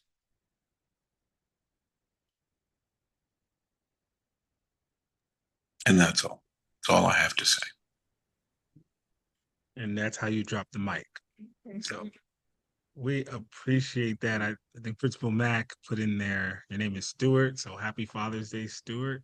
Thank And wow, thank you. The the next person I'm gonna bring up is someone who was clapping and putting the emojis up and supporting you in your segment because she's our personal parent in our district, but she's also the on the PEP, which is the panel for education policy, where those conversations like need to be had. Like those are the good meetings to even share that concern directly to them. But I'm gonna let her speak for herself. The phenomenal. Where is she? Where is she? Adriana Alicia. Hi, everyone. Adriana Alessia, she, her. I represent Queens CECs on the panel for educational policy, and I'm very happy to say I will be doing so for another year, year 3. Woo woo. Uh, I would like to thank everyone for joining this evening, and thank you, former Principal Tuchman, now kicking butt across the district, Tuchman, and to Superintendent Blake. Thank you both, Superintendent Dr. Blake, sorry. Thank you both for that. And I really appreciate the time taken to dive into how New York City Solves can be folded into the existing curriculum. I know there are a lot of questions about like how New York City Reads worked and if Solves is going to work the same way. So I really appreciate that we've got folks in our district who are comfortable talking about it in a way that is digestible to parents. Thank you. Next, I would like to say to Mr. Stewart, uh, I'm not sure that your last name is Kat, so I don't want to say whether it is or not, but thank you for all of your points. I agree with you wholeheartedly. Thank you, Quentin. You're right. Please do come to the PEP if you have the time. Please feel free to bring your wife and your child. There are many students who join us.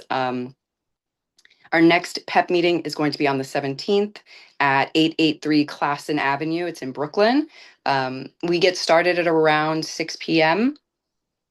And this month, there are not a lot of contract items and there are only a couple of school utilization proposals. So we do plan to have quite a number of people attending to discuss AI, to discuss the potential AI moratorium that is being, there's, I think, like 2,500 signatures on that now, and to discuss other things that have come up recently, like student safety, et cetera. Most people come to the PEP, as Quentin was saying, to have those conversations. I'm going to put my email address in the chat.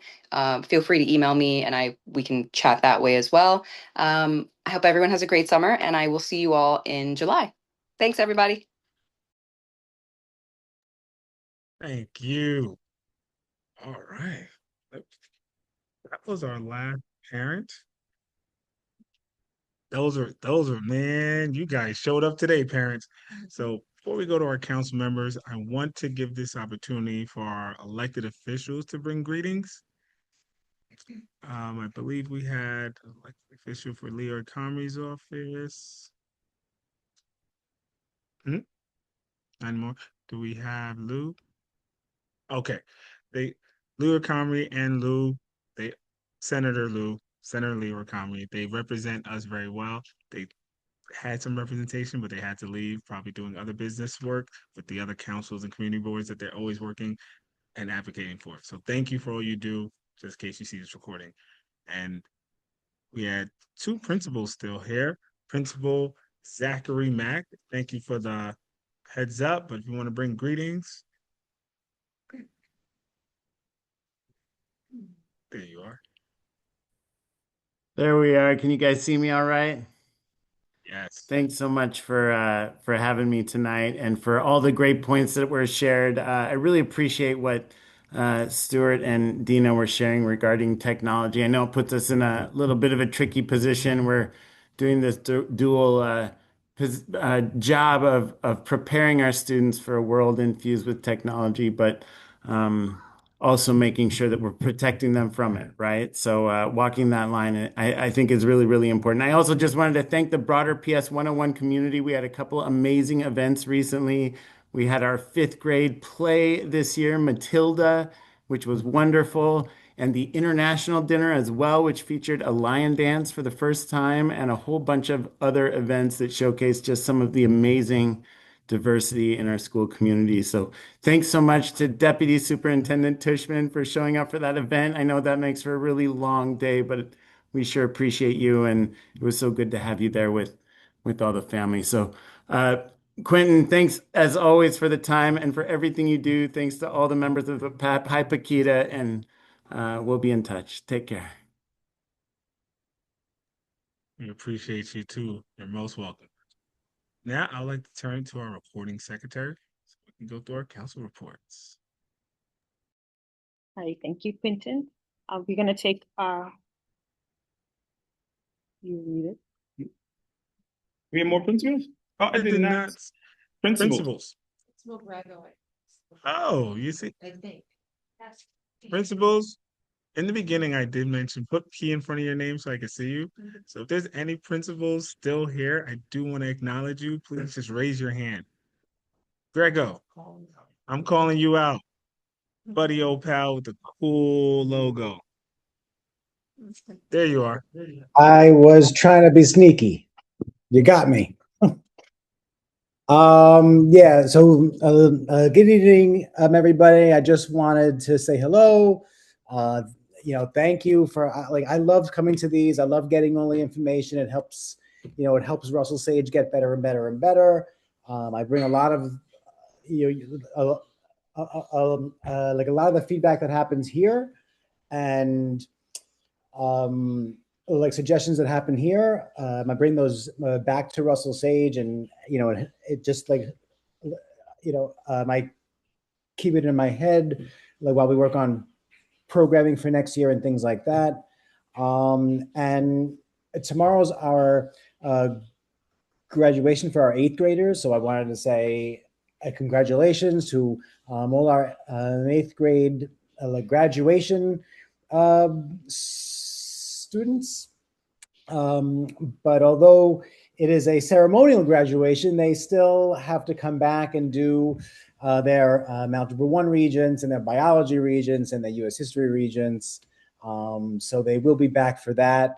They're still going to get their yearbooks and all that good stuff and all the fun end of the year activities. So I wanted to throw out a congratulations, but don't forget the school year is not over yet just because we're having a ceremony tomorrow. And that's it. Thank you very much, everybody. Have a great evening. Thank you, Principal Grego. Appreciate all the principals and those of you guys who are able to make it here tonight. Next, I would like to go back and bring up our Queensboro president who loves us. We're his favorite district, even though he does all Queens. He says that. I don't know if it's in writing, but he does say that. So we're going to take that as fact. So Queensboro President Donovan Richards, represented here today by his one and only Catherine Zapata. Hi, everyone. Good evening. Thank you so much for that warm introduction, Quentin. Every time I come, I get more and more nervous. It's a lot of expectations here. It's great to see you all. Thank you for being patient with me. We were just on a Queensboro civic engagement meeting with Queens North and Queens South NYPD Patrol with the borough president. So I apologize for the tardiness here. I do want to note that we want to start by extending our congratulations to all the great scholars that are graduating in District 28. We're so excited to hopefully join some of your graduations in the coming weeks. I know we'll be spread thin across all the 7 districts, but we'll definitely make appearance in some of your graduations. Jointly, some events that we have coming up, but one is our annual Pride event, which is on June 26th, I believe. You should all be receiving a flyer from me. It'll be at Queensboro Hall. Our next one, actually the day before that, is June 25th, is our Southeast Queens Town Hall, which we would love for all of you to join us. We will have every agency there. And you don't only have to be from Southeast Queens or have a student in Southeast Queens. This is just where we are revamping our town hall cycle. As you know, we are on 12 months of the year. So if you need me, please feel free to reach out. I do want to highlight that we have some great news on high schools level. So the first one, as I'm sure that you all may have heard, is that the Aviation High School test cell facility is now fully funded. Maybe some of your scholars will be going to Aviation High School next year, or that would be a future endeavor. But we're so excited to the Mamdani administration and Chancellor Samuels, and of course the borough president, who all have jointly invested in this effort. As well as next week, we'll be celebrating the groundbreaking of phase 1 to Newtown High School track and field right behind Queen Center Mall, which is a large endeavor that the borough president worked on with council member Shaker Krishna. We're hoping to have many more groundbreakings as the new school year comes about. With the school construction authority. And before I get off, you all might see my signature change. So I am not the education director for the borough president. I'm now handling intergovernmental affairs, which encompasses education. So still overseeing his education portfolio, but now working among our interagencies. So in case there's anything that we can be helpful with either the Department of Transportation, Department of Environmental Protection, NYPD, et cetera, please feel free to email me as always, and I will put my email and direct number here. Thank you all. Thank you for letting us know about that phenomenal promotion, which is well deserved. Thank you. We will learn that title, and all you advocate for us. And one thing that I want to mention that she did not mention, which is that she just celebrated her birthday. So happy birthday, Zapata. I know you don't tell nobody, but I just want to shout you out and let everybody else say, give you that acknowledgement. We appreciate you and all you do. Thank you for always advocating for us and showing up for us everywhere on behalf of the borough president, but you do it because you love us too. So thank you. Now I'll go back to our recording secretary. That you know.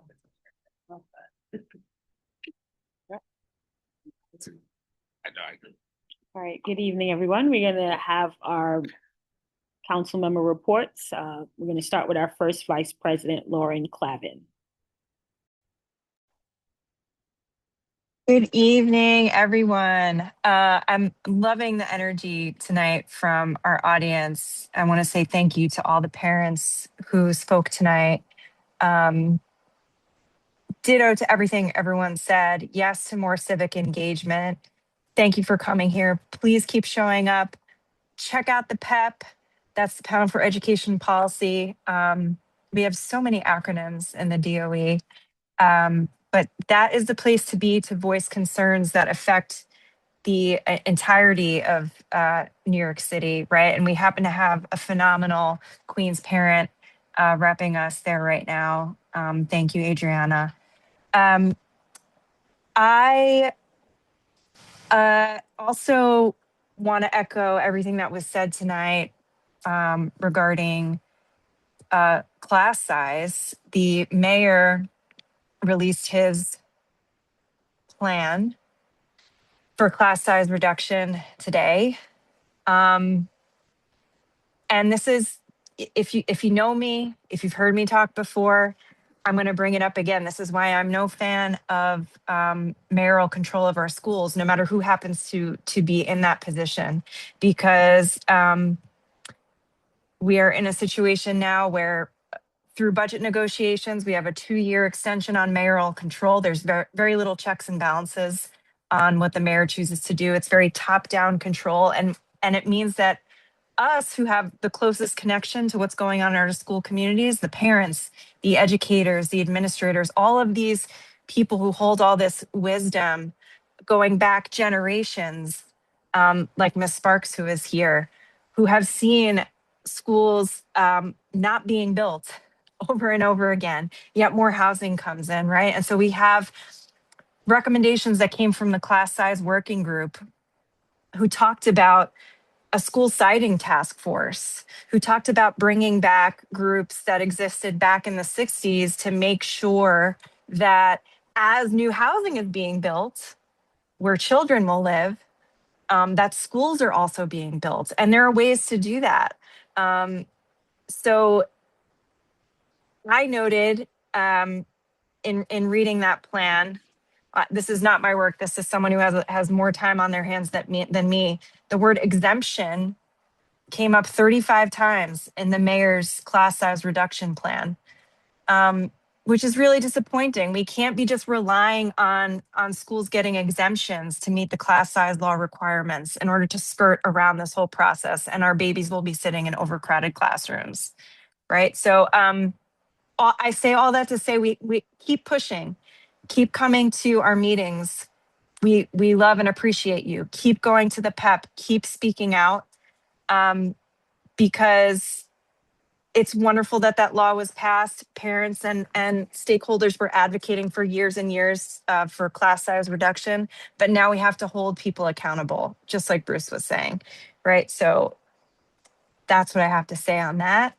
And I can criticize our leadership while also giving appreciation. I just want to share this resource that comes from the city. It's just this really cool tool. I was looking at it. I think it's just called Summer in the City.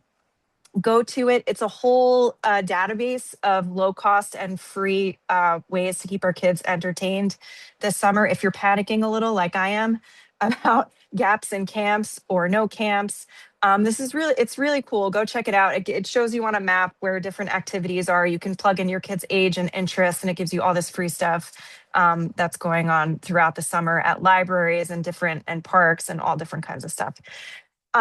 Lastly, I want to say congratulations to our graduates. Congratulations to the parents who got them there every day, who checked their homework, who made sure they were dressed appropriately, even when my son argued with me this morning about wearing a sweatshirt. And I was like, man, it's 90 degrees out. Okay. But I want to particularly say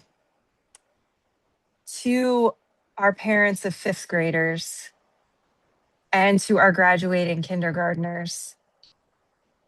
I mentioned these two groups in particular because, like my graduating fifth grader who entered kindergarten in fall of 2020, that was a terrifying time. There was a lot said about our graduating fifth graders, about what's going to happen to these kids. They miss so much, learning loss. It was terrifying for all of us. We lived through it. We don't need to go over it. But I want to acknowledge that we made it, guys. We made it. My baby is graduating fifth grade. And our kindergartners who are graduating, man, my love and my hugs and everything to all those moms who were pregnant and maybe labored alone in a hospital in 2020 in a terrifying time. I just am we did it. We did it. We might have thought we weren't going to get here, but here we are. And I just want to, I just felt called to make a special acknowledgement to all our graduates, but in particular, those two cohorts, our COVID babies, right? And happy Father's Day to all our fathers, to Quentin and Lou and Eric. Am I missing anyone? Just if I'm missing anyone, I'm so sorry. That's all I got. Happy June, everyone. We made it. Thank you all. Thank you, Lauren. And now we're going to have our member report from our second Vice President, Jennifer Silvers.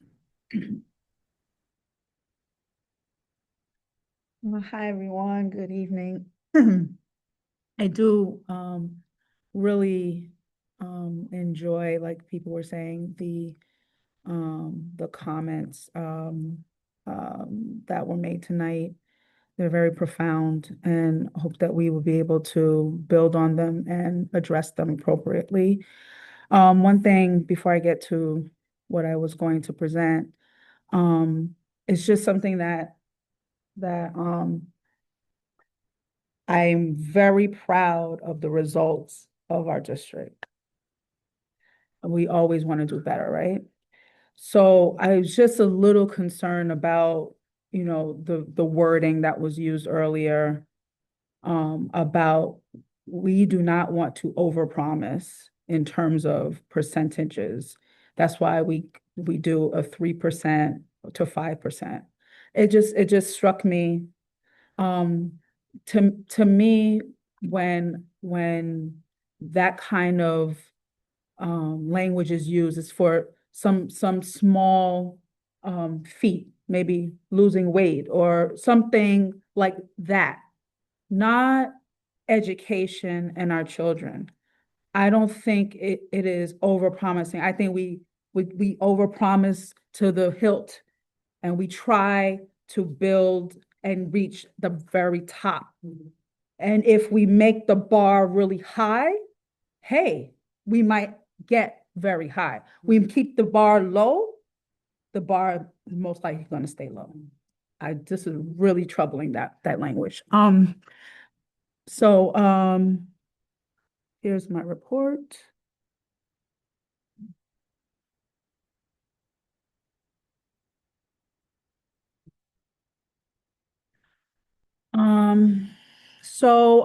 With the school updates for the month, the schools are we're going over their goals. 121 went over their priorities for CEP.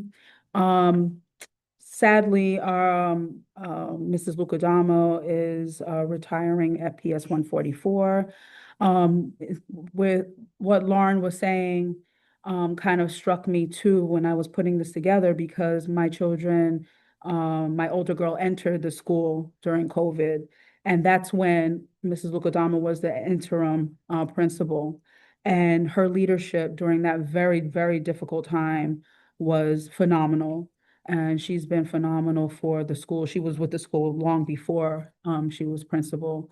And she'll be sorely missed. And I'm very happy about our interim principal. And I urge all of the parents there at 144 to to advocate for the type of principal that you would like. It really works. It worked at 144. It worked at Halsey. It worked at other places where families will stand up and be strong for what is good for their school. For PS 55, I thought it was amazing. One of their focus of their CEP goals was a focus on collaboration between the families, teachers, PTA, and SLT. I think that's a wonderful goal that I don't see often, but that collaboration and making sure that these groups work together is great. I'm looking forward to hearing how that works out next year. And then today, PS 50, they were going over their CEP goals, and that struck me too, that they were doing real-time collaboration in the iPlan portal with parents and with the administrators there, which is, I think, how it probably should be. There were successful PTA, SLT, and Title I elections that occurred, which is not a given all the time. Thank you to all the parents who step up to volunteer at schools and support your children and your schools. So there were successful elections had.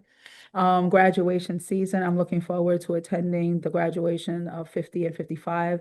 And I was asked to give some remarks, and I look forward to doing that and meeting the parents and congratulating the children.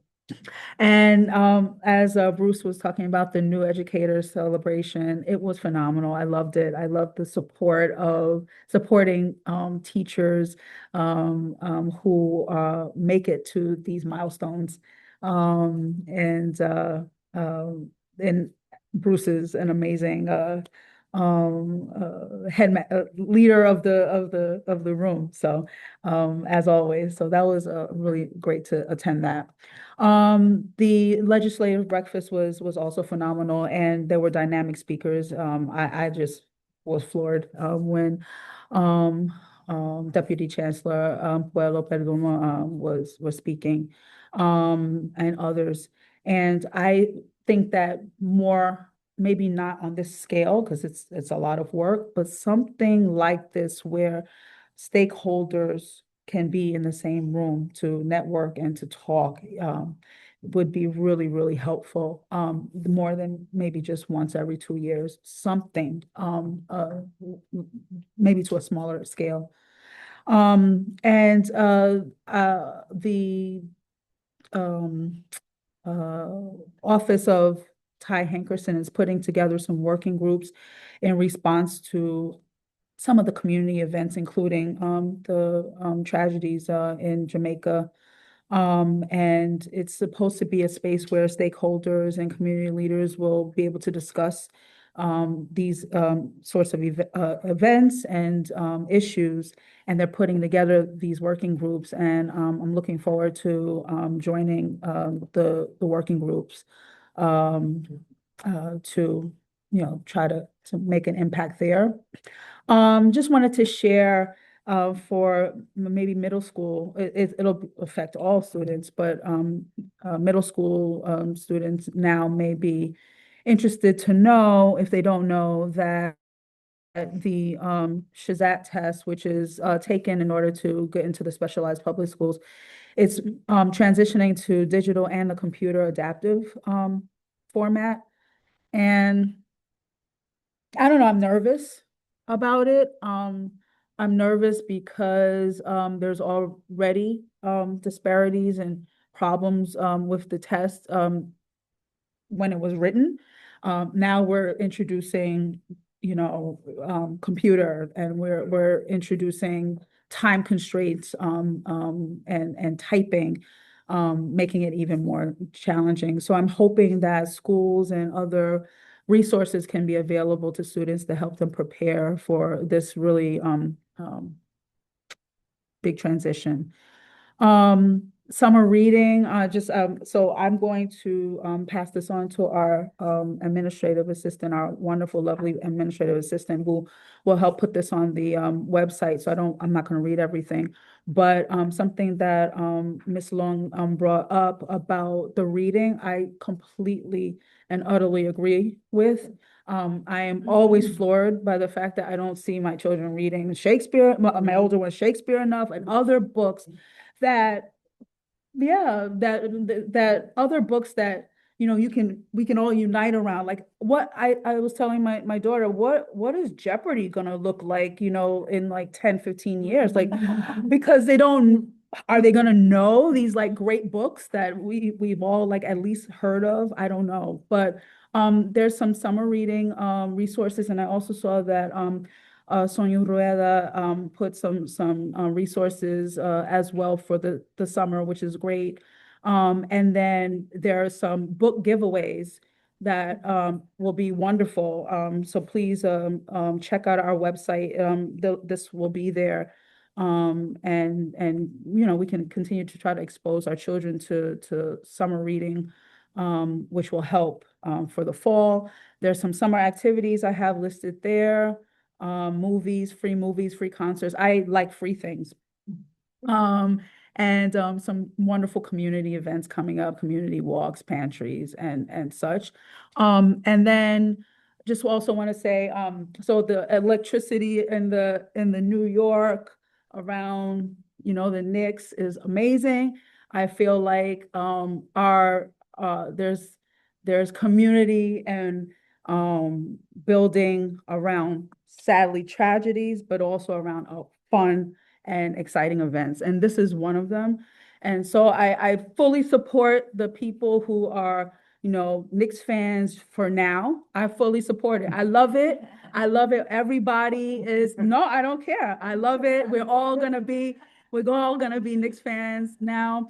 I just want to say, when I was growing up, I was a Lakers fan, the Showtime Lakers with Magic, Those are my group, but I always, always, always love my man Patrick Ewan. This is a poster that I've had since I was a little girl. It's still there.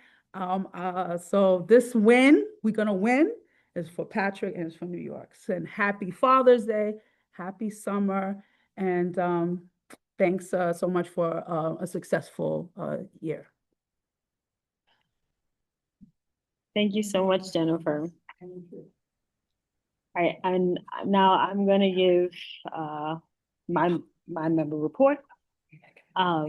So I have been reflecting on this 11 months of being on the CEC.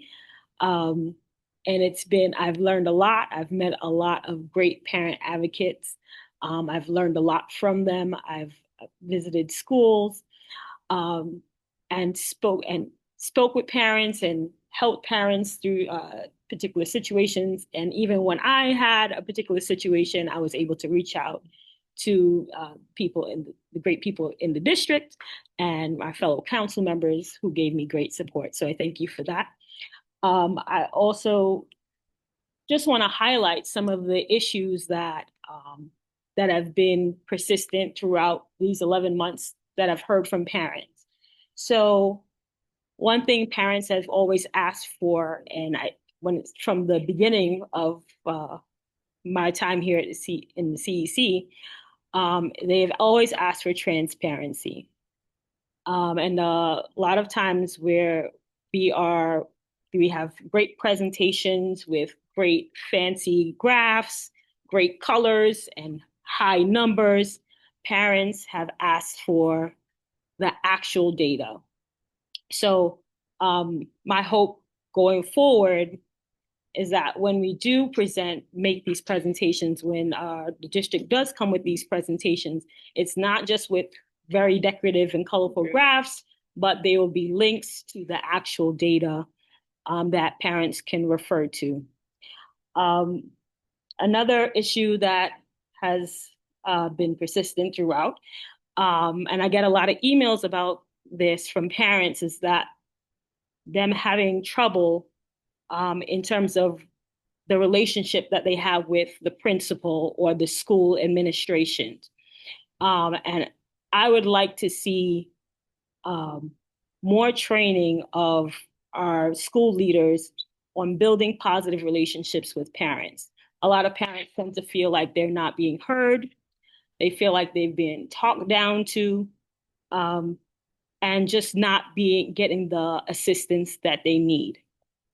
So I would like going forward, if there is training already in place for school leaders, that there'll be more training on building positive relationships with parents.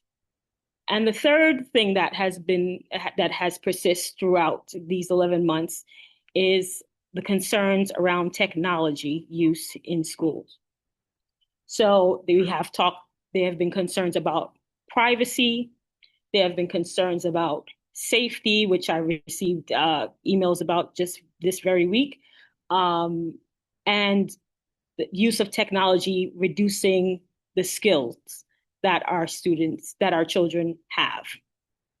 And I would love to see in the coming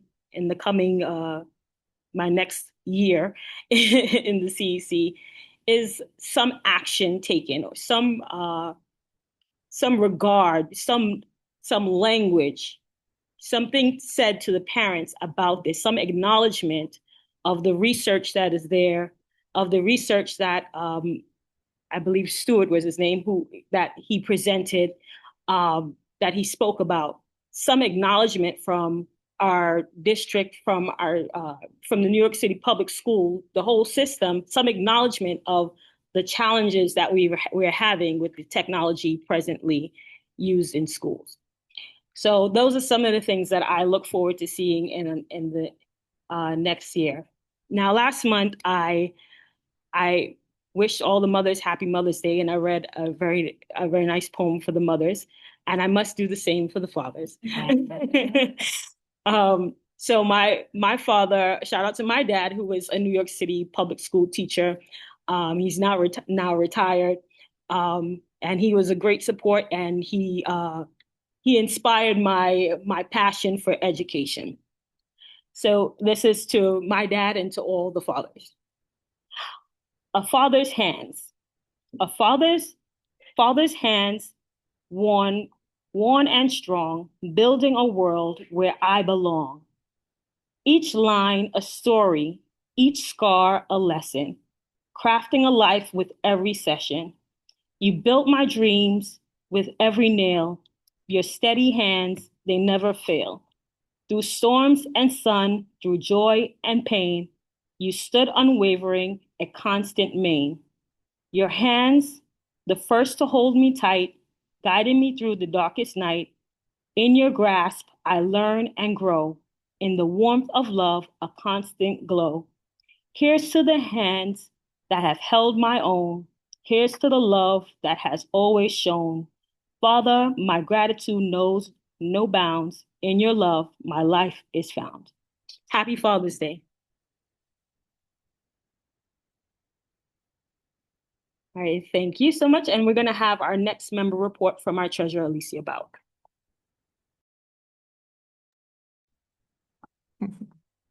Thank you for the poem, Chantal. So sweet, both are sweet. Before I start my report, I wanted to give support to my colleague, Jennifer Sobers, and her note about the 3% goal that our district sets for educational goals. I have to say that as a Title I district chair in the past, I attended DLT meetings where those goals were set. That 3% goal has had long-standing criticism from the parents. It appears to be too small and insignificant and has not changed in many, many years. Nobody understands why it is 3%, where that number comes from. And I remember in 2022, when I was part of DLT and had to sign the district educational goals as a Title I chair for the district, the goals were finally that year, this pandemic, it was a virtual world, was finally set somewhere in April. By the time we all got around to sign the document, it was May, and only June was left to achieve those goals. That was a horrendous year. I hope that has changed. I have not attended DLT meetings. Now I'm taking mental notes to do so. But I do support Jennifer's concerns about how they said, why they said, and why it is 3%. So I would appreciate if our, DLT team would give it a second thought. Thank you. And I will share my screen now. If I can only find. Oh, here we go.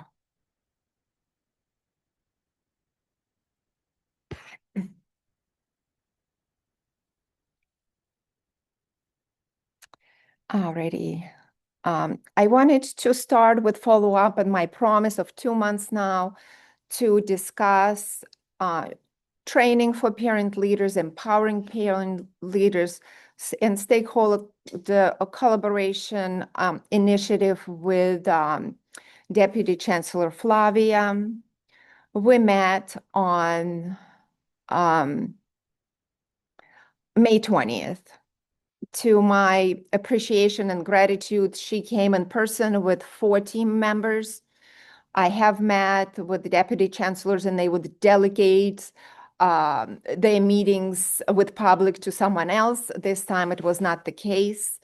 The meeting took much longer. I felt I was giving plenty time and thorough consideration of all of our suggestions. This is what we discussed. Our suggestion for centralized orientation, mandatory training, resource accessibility, and parent leader accounts was giving kind of a bucket called modernization. Flavia felt that this has to bring us to the next level, and she promised to work on that. She also made suggestions. She felt that we don't have to wait for her to implement a lot of things. Capacity building for parent coordinators, that's also something that not necessarily CEC can do, but the district can do, the principals can do. This initiative also comes from the mayor and from the chancellor. And the recent quote here from the chancellor that we need to invest more in our parent coordinators in their training. We again talking about training that it seemed to be lacking in so many levels. They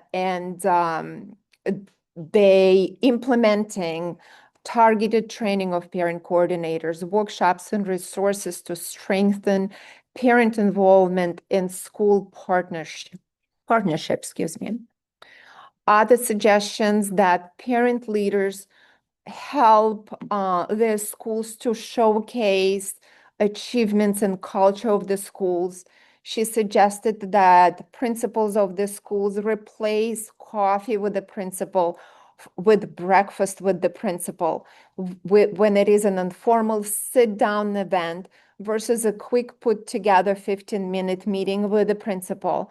And the breakfast should take significant time, an hour or two, where all the issues are discussed and where maybe principals take a back seat and the parents talk during those events. Our spotlight was on Tamika's, she's present here, our FACE representative, who wants Flavia to know that she put together an A660 training for parents.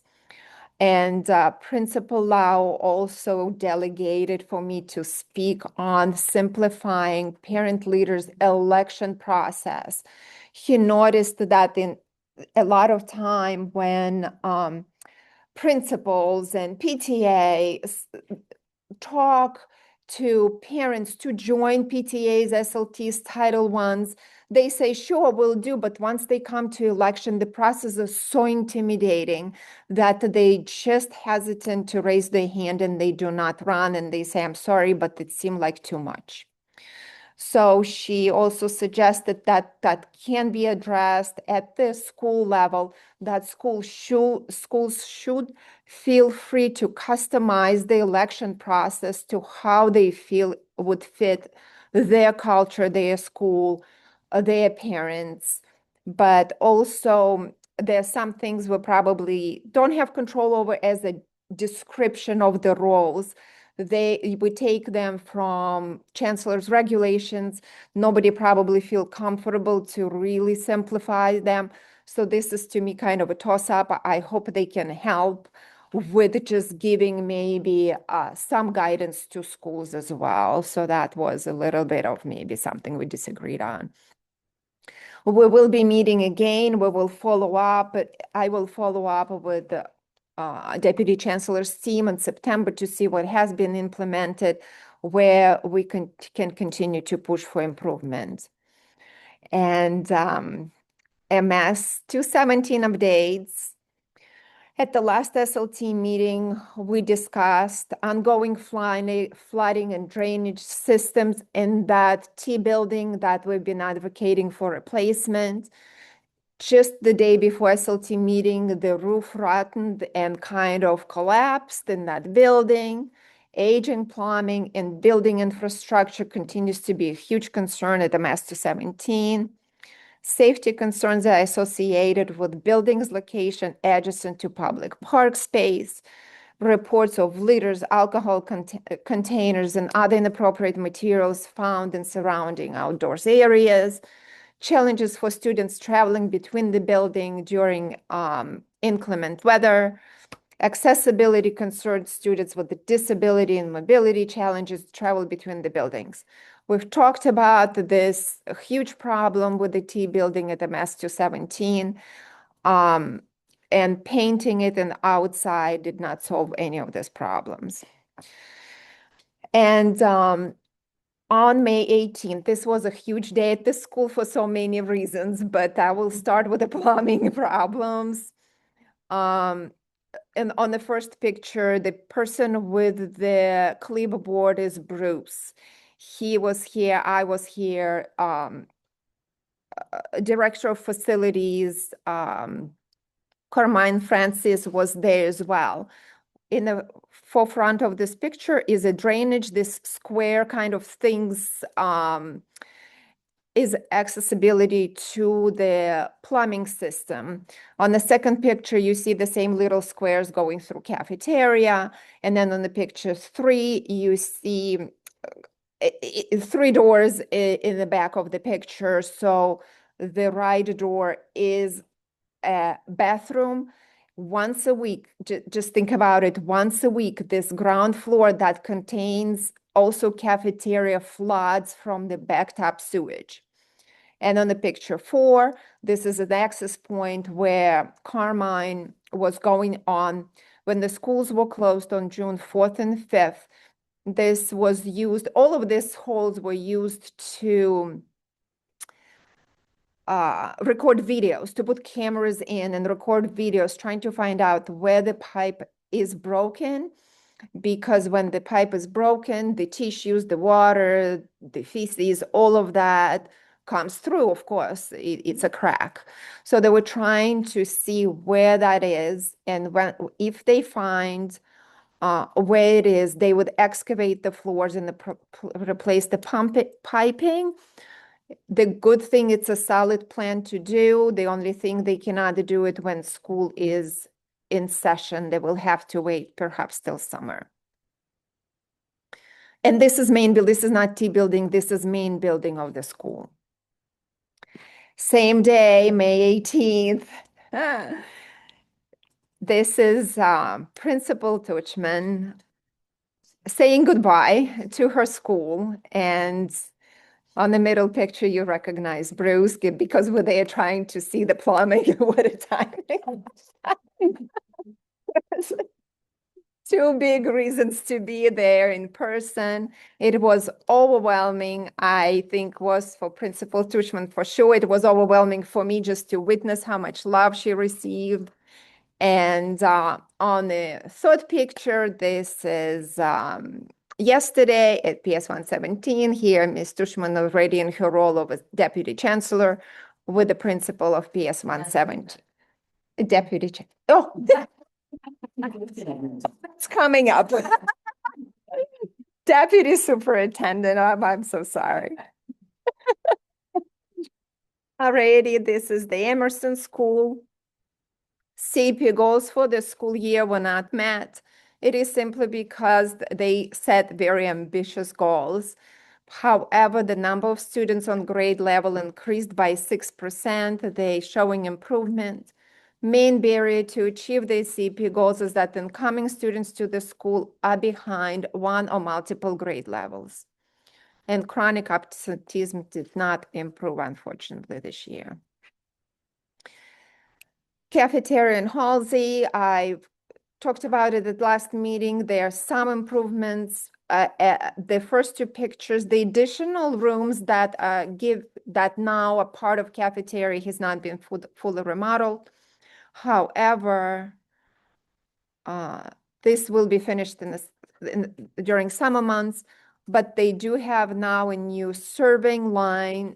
It is amazing, and they're hot and cold food and more options. And I've seen it at MS 217, and now it is a pleasure to see it at Halsey as well. And the students love it. And I will try to get through it very quickly. Halsey is a very busy school. They have enormous amount of programs. New CAP goals will be set in September.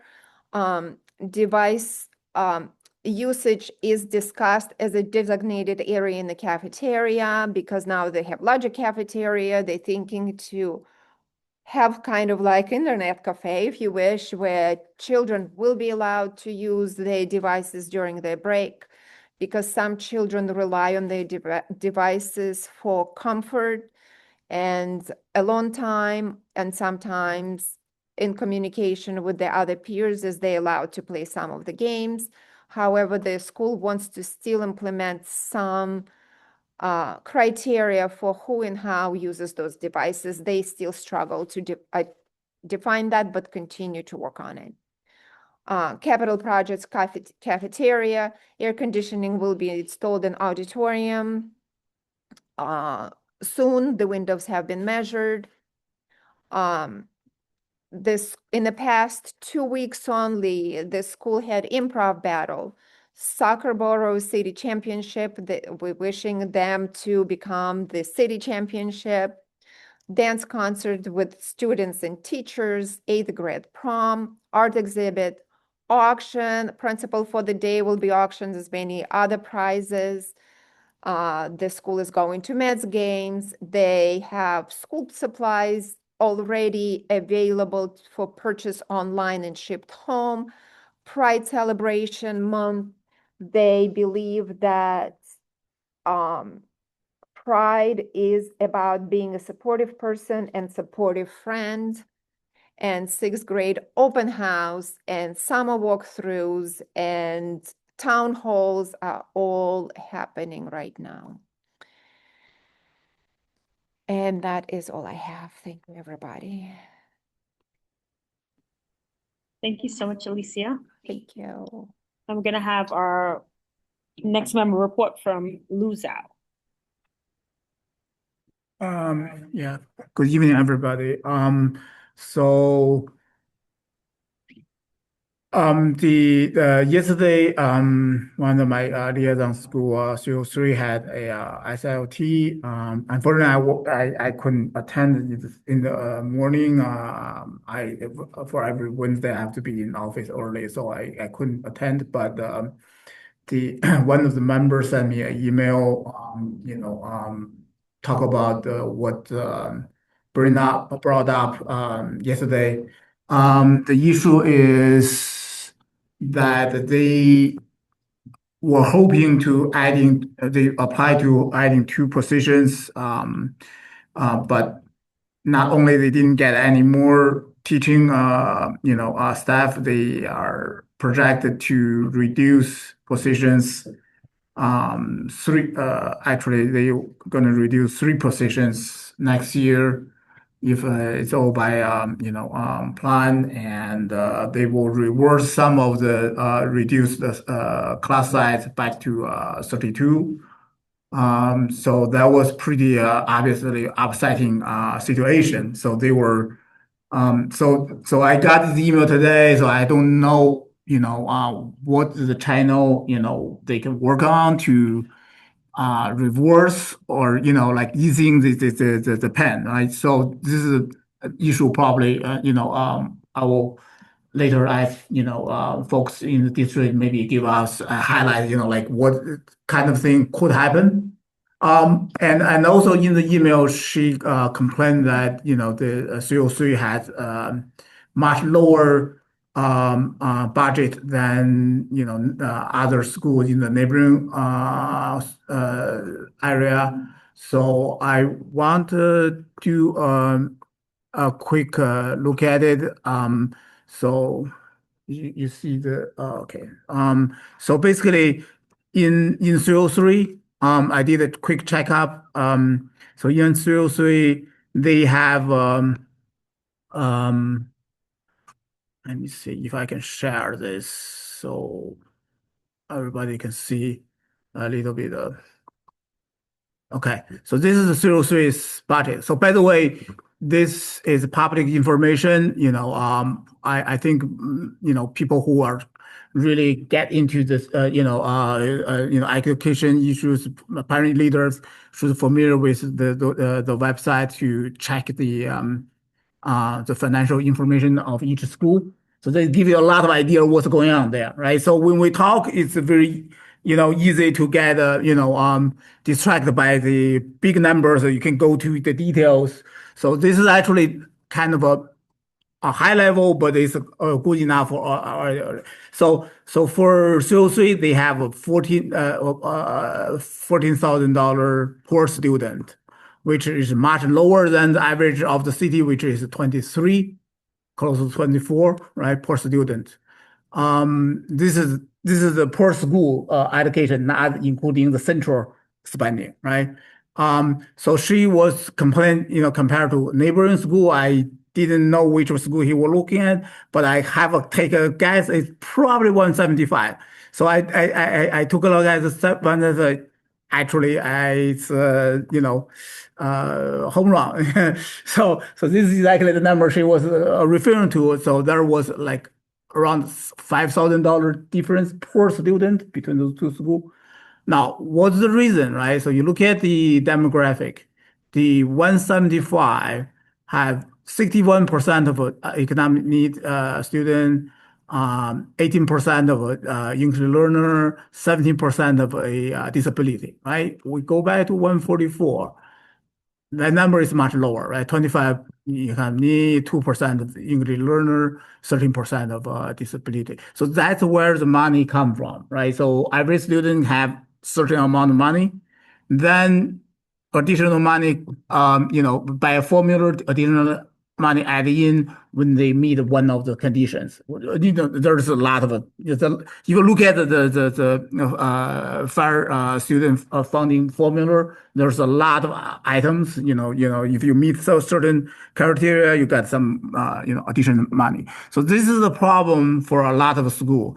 So if you the funding formula, it does not directly connect to the need of the school. So if you look at the spending budget, 99% of the money going to salary, payrolls, right? Salaries, benefits, everything. So those are pretty much set, right? So you have is this staff needed for the school to run? That's the money allocated, and there's very little, space for the principal to work on, and only 1% left for this case. Only $60,000 left for the principal to spending on other things like printing, stuff like that.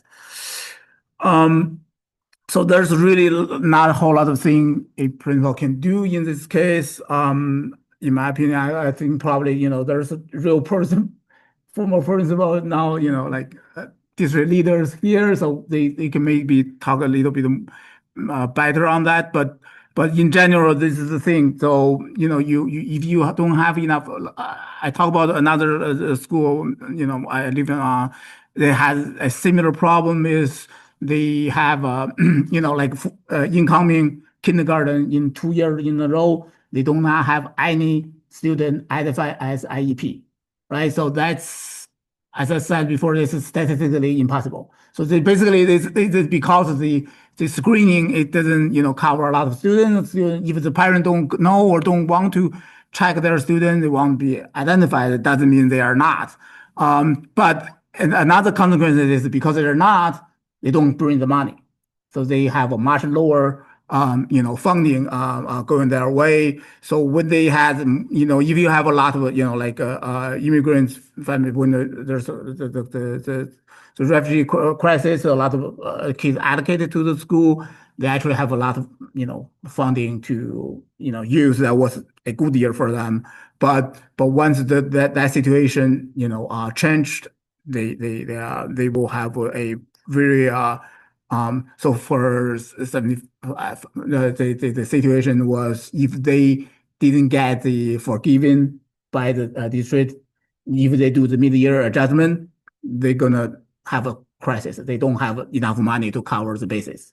So those kind of thing happens. I think fundamentally, I think this is a very bad way to fund the school. You should identify what the school needed, how many students based on the needs. Then based on the salary, allocated the funding instead of based on student, which would create this big discrepancy between schools.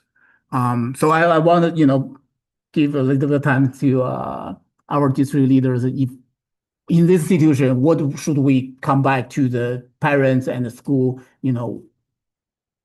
Like what can they do? Well, immediately the problem is they are projecting to remove 3 teachers, and reverse the class size, everything. So forget about the 2 new teachers they really wanted. Just this situation can they reverse. Yes. Yeah, that doesn't come from the district office, so I do mention that there are students from the formula. I don't know if everyone can hear me. Yeah, okay.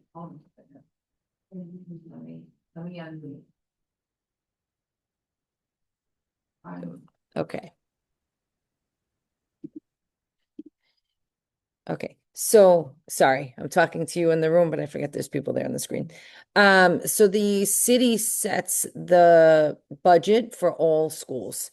And that comes from, as you said, the fair student funding formula based on the number of students and a per student dollar amount. And then if students fall into certain subgroups, there are additional funds that are put on each child's weight. So if you have an IEP and what that IEP is for, and if you're an E&L student and things like that, all contribute X number of dollars more towards each student, right? And that is set from the city, and the cities deliver the budgets down to the schools. When you talk about losing teachers, it's really because based on the number of students, you are allotted X number of teachers. It's not just you can hire as many people as you want. So every year in June, principals have a budget meeting with the budget office and the district office to review their numbers, to review their anticipated numbers and their history of student enrollment to determine what they're allocated and allowed to have.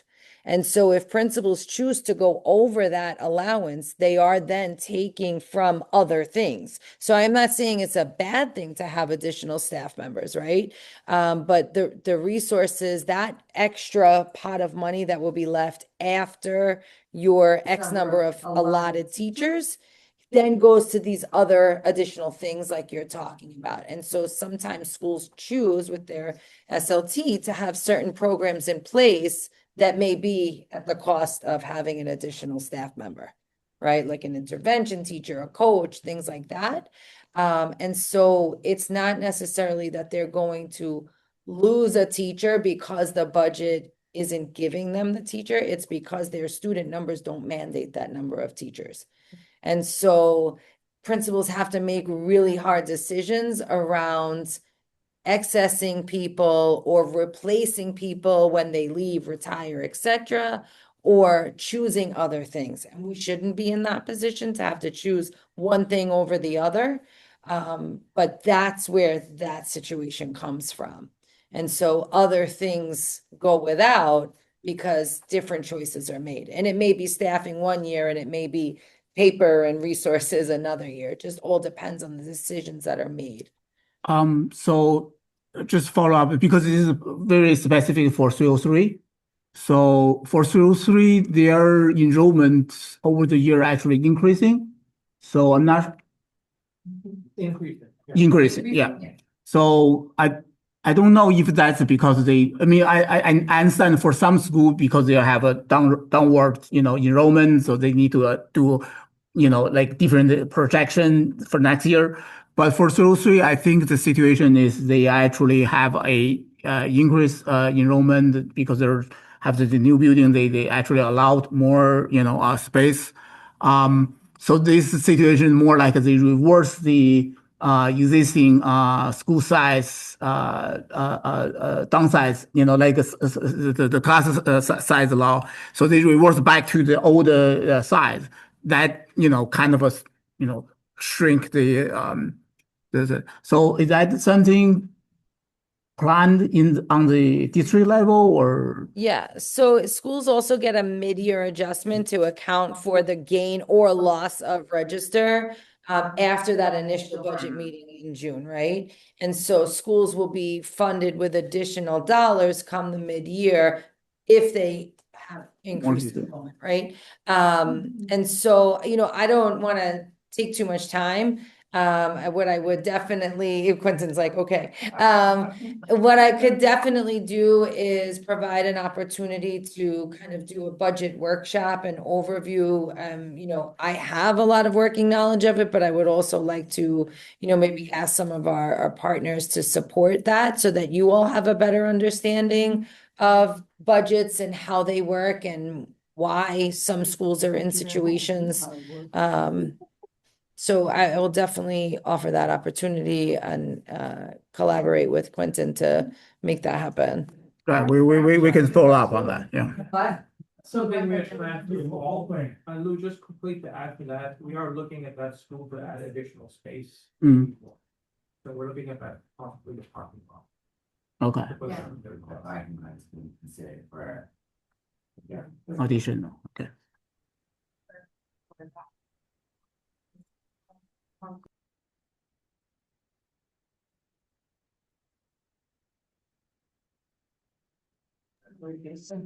Okay, I think that's the most important thing, here. So, that's all the time I want to take it right now. I think we're gonna follow up and see more things we need to do. Yeah. All right, thank you, Lou. Thank you, Lou, and thank you, our district team, for your responses. I'm gonna have our next member, Annie Cope, to give her report.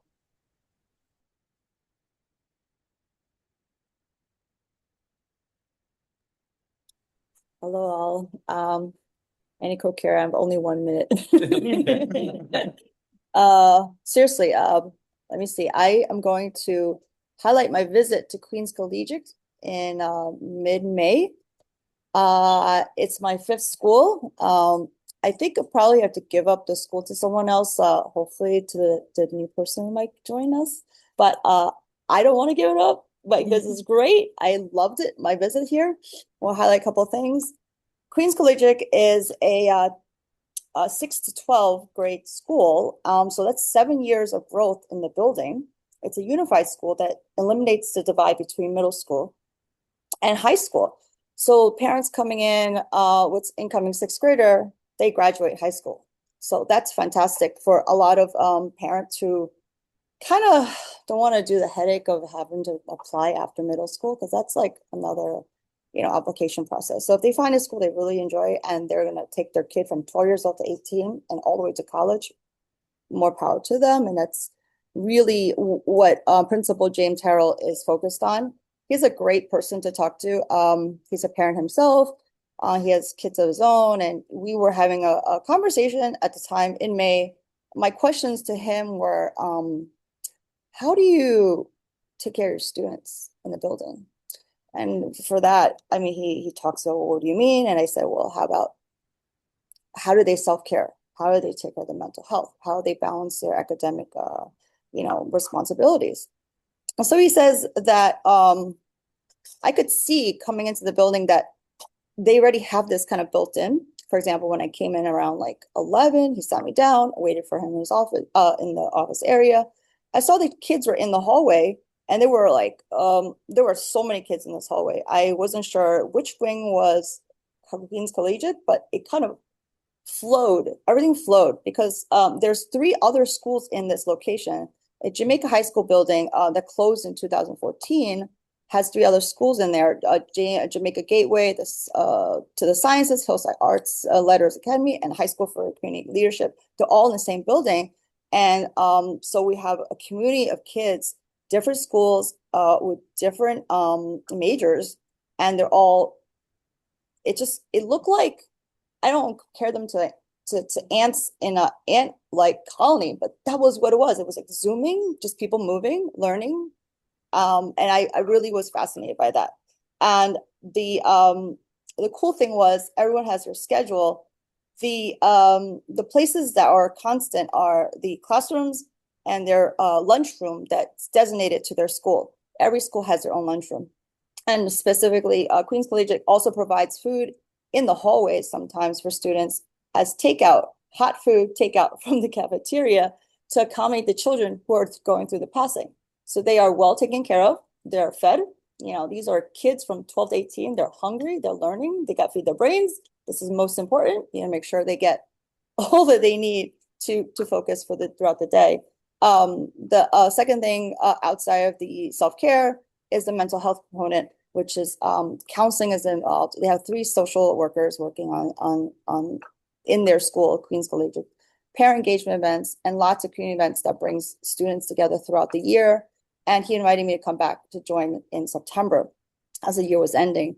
So he says, and also coming into the building was, the protocol was amazing. I enter along with the kids. The kids who go in and out to recess all have to go through metal detectors.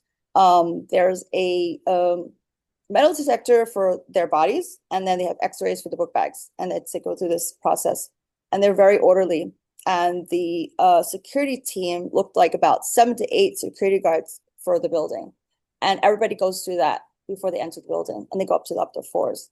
So this eliminates a lot of things that could potentially happen or not, and this kind of keeps the safety just to make it safe and make people feel like safe in the building, while other things are going on as well. So really quick is that one more thing I like to highlight is they want their kids to strive for college.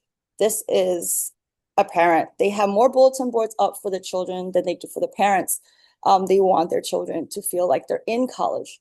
There is an honor roll with 4 levels: bronze, silver, gold, and platinum. It's like, if you can't get where you get to bronze, that's not, let's strive for more.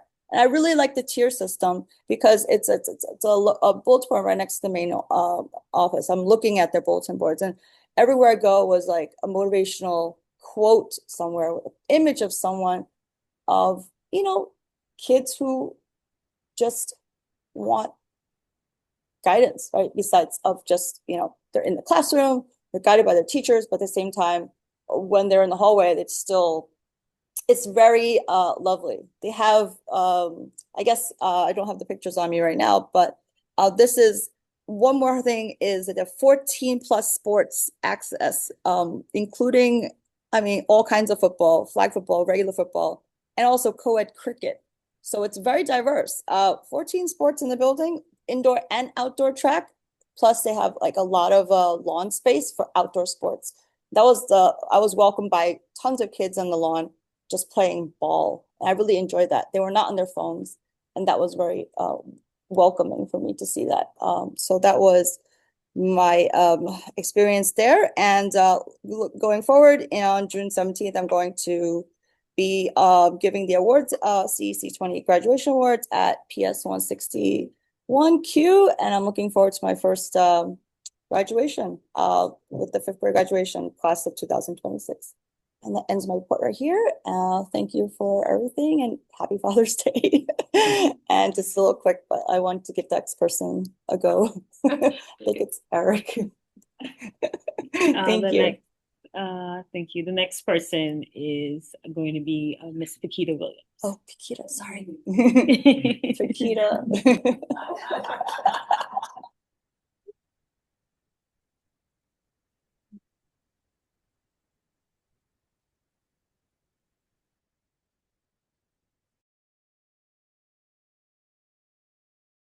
Am I unmuted? Yes. Oh, okay. Good night, all. Let me just start off by saying Happy Father's Day, and getting all of that stuff out of the way. Everything. This meeting has been really, really interesting, really good. A lot of good points were made. But I'm not going to reiterate them. A lot of good points were made. But I just want to share that with my 4 schools, that after identifying the needs and the concerns of the school, I haven't been back to visit. I feel like when you tell me you got this going on, that going on, and I mentioned this the last time, that the issues, I thought the issues would be addressed, like in months, and now finding out it takes a long time. So, I didn't go back to the schools yet, but I will be making more visits. I want to say that. I want to say it out loud. And I also want to say thank you for the principals and all who would come on, who has come on and shared what's going on in their school, showcase their things in the school. So I've been showing up at my daughter's school. I have a 14-year-old that's graduating, and she has. I went to an award ceremony last night, and it was really nice. The dinner, the graduating dinner, and the award ceremony. I have a 2-year-old that he's going to have a step up program. So I have to apologize to the schools because I won't be able to come to the various graduations because it's conflict. I have a 2-year-old. He's doing this little step up program. So, of course, I'll be there. Um, I have an 11-year-old who's transitioning from his school to a new school. This is the one that's on the spectrum. He's a little busy and he's still busy. So, I have that. And then I have my 14-year-old that's doing, the various, various awards and dinners and this and that. We had the prom and just very busy.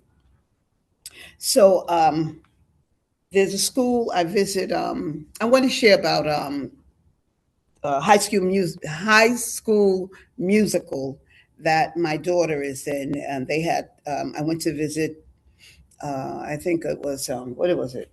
80 PS80. They had the show there this morning, so I was able to go and see it. Very nice, very good. And this is from '72. They're using '80s auditorium because '72 is being worked on. You know. Wait, I wanted to say something about. I have a school, well, not my school. I'm not the liaison for this school, but they lost their fundings for Title One. Now, I hear a lot with the AI and with the computers, and, I'm a little nervous, but the bottom line is if they're talking about it, it's going to be happening. So with this Title One, the loss of the money, because sometimes, like parents like myself, it's a little nervous about it. I don't understand it really. How is it going to work? My kids, I've been talking all about. I don't want to use the word, but shit, sugarfoot, dumbing down, and that's what I feel. But it's in motion. So we probably with like some Title One funds, we could have an event with the parents and learning more about this so they can help the children or like help the children like kind of like stay on focus and maybe with the computer do the audio literature reading. My kids don't even read the comics. At one time we, read the comic books. They don't even do that. I read in school. I'm like, well, get a book. We can read, the huffing, the puffing, but I got to keep working on that. I got to keep because, what'd you say, Jeopardy? Yeah. What they're going to know? Nada. So, anywho, I heard something mentioned about the bar, and it reminded me of something when I was at a meeting once, and I was told, how like my son, he can't get this, he can't get that, and I remember saying to the woman about like, okay, let's shoot for the moon, and maybe we'll land on the stars. So you set the bar high, like let's set it high. And maybe, we won't get there, but we'll be up there instead of down here, But anyway, long story short, that's what's going on with me. Congratulations to all of the graduates, all of the step uppers. There's who had mentioned something about a fair, a health fair in Far Rockaway. I just want to say my daughter's going to be there. She's part of something in her school that they're going to be part of that. So I'm going to pop out there. And let me see. That's about all that I really, really, really want to say. And I just want to thank the schools for all of the great things that they're doing. I guess as a whole, because I hear, the schools are like, well, our reading is not there, the goals haven't been met, blah, blah, blah. But I guess as a whole, District 28 has been moving upward. And, we can take these schools and find out, okay, you didn't meet your goals, so we're going to work on it. We're going to work on it. We're going to work on it. Also, I just want to mention Ty Hankerson, because also along with what I'm doing here, I am a advocate for my foster agency. I do the foster, I do a parent adoption and parent workshop monthly. And I needed I needed a city official, I needed the fire department, and I was reaching out, and getting nowhere. And I just want to say thank you to Ty Hankerson, our newly appointed city official. I went into the office, and without blinking, they helped me. So so if they can do that, maybe with some of the schools, some of the issues, maybe we can step to our city officials. So I'm not going to go on and on and on. Let me look at my paper and on. So I don't know how I probably will go into the office and thank him myself. But Miss Starks, she's in that office. Give him a big hug for me. Thank you. Thank you for listening all. Thank you, Pakita. And we'll have our next member, Eric Gretsch, to give his member report. Everybody, thanks for joining us. I'm definitely excited for June to come to an end and for all the studying to finish. We've been trying to partner in our local neighborhood with the local libraries, and I encourage everybody to do that, especially from the elementary school level. The libraries have lots of resources in the summertime. I know you know that, but you could really leverage them to help introduce reading lists alongside principals. So I encourage everybody to embark upon those journeys. If you can get your kids to read, please let me know how, because I can't get my kids to read at all, and it is a pain. Two things that came up, I think, or three things that came up during the month from the SLT meetings. Sasha, thanks for raising the demographic breakdown or the feeder breakdown into junior high schools. I think that's something we should be doing, not just at Russell Sage, but I think it'd be a great analysis to do for all the junior high schools to see, what are the constituents schools doing from the elementary school level? How are those kids performing? Why are they performing differently or on par with each other?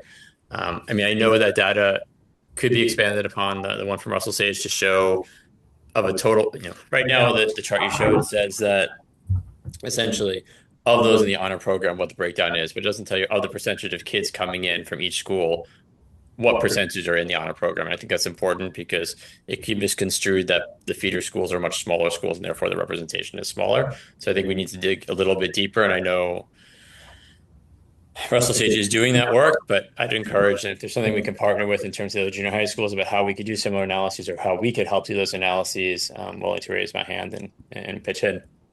So I think that's one thing. Port 117 is still fighting to have the auditorium updated. I know you know that.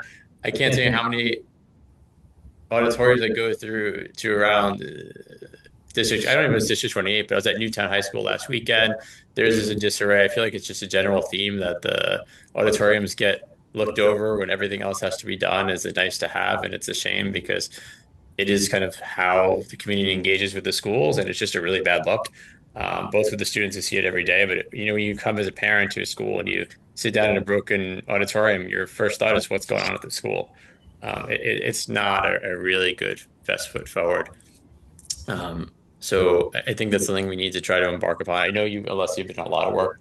Obviously you've been showing the slides on the more severe cases that we haven't made progress on. But I think that's something for next year, definitely a focal point from my perspective. I was actually really shocked to know all those developments are going on in Queens Boulevard. I shouldn't be shocked to know that they have no coordination with the DOE in terms of additional spaces. Again, shouldn't be surprising to me, but is. So I think that's definitely something I'd like to jump on as well. I think that's it for now. But actually, I should say we've been addressing a few issues at 139, Sasha. Bespoke one, so I won't get the details, but I think it continues with the theme that we've been discussing. So I think we need to figure out a partner over the summer to how we move things forward there. Thanks, everybody. Have a good June. Thank you so much, Eric. We're going to have our next member, Cecily Chu, to give her member report. All right, guys, I know that we're 3.5 hours in and everyone's very tired and so much pressure from the first semester wrapping up. So I'll be really quick. I want to echo what Ms. Zillow, you just spoke about, we shouldn't be sharing space in terms of education, in splitting up the library space and use for classroom.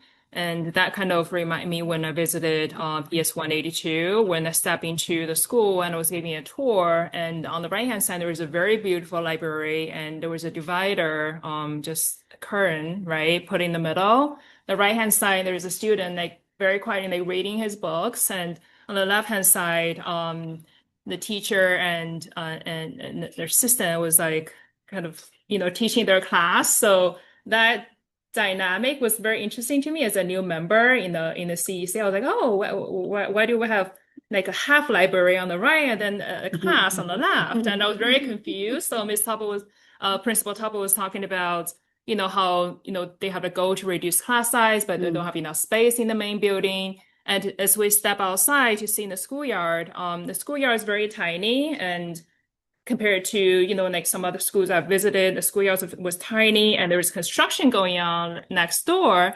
And I was asking him, hey, like, is this expansion of the schoolyard? Because I know apparently a church, a charter school bought the lot next door, right? So it goes back to Ms. Zillow put in the chat as well, not just increasing seats, but maybe increasing buildings as well. But as a new like CEC member, I'm also trying to understand, how DOE determines like what buildings to buy and how to plan that budget, right? Because PS 182 is kind of divided into two buildings. There are two blocks away from each other, so the lower grades are in a separate building. It would be so fantastic, to have a building next to each other and have a joint yard and share that space, right? So I can definitely echo that point, that pain point. So it'll be interesting to see, coming the new school year and like how the budget will be allocated. And coming back to another point, and I'll wrap up. Before in the legislative breakfast, I was at PS 144 attending their career day, which is a very interesting concept.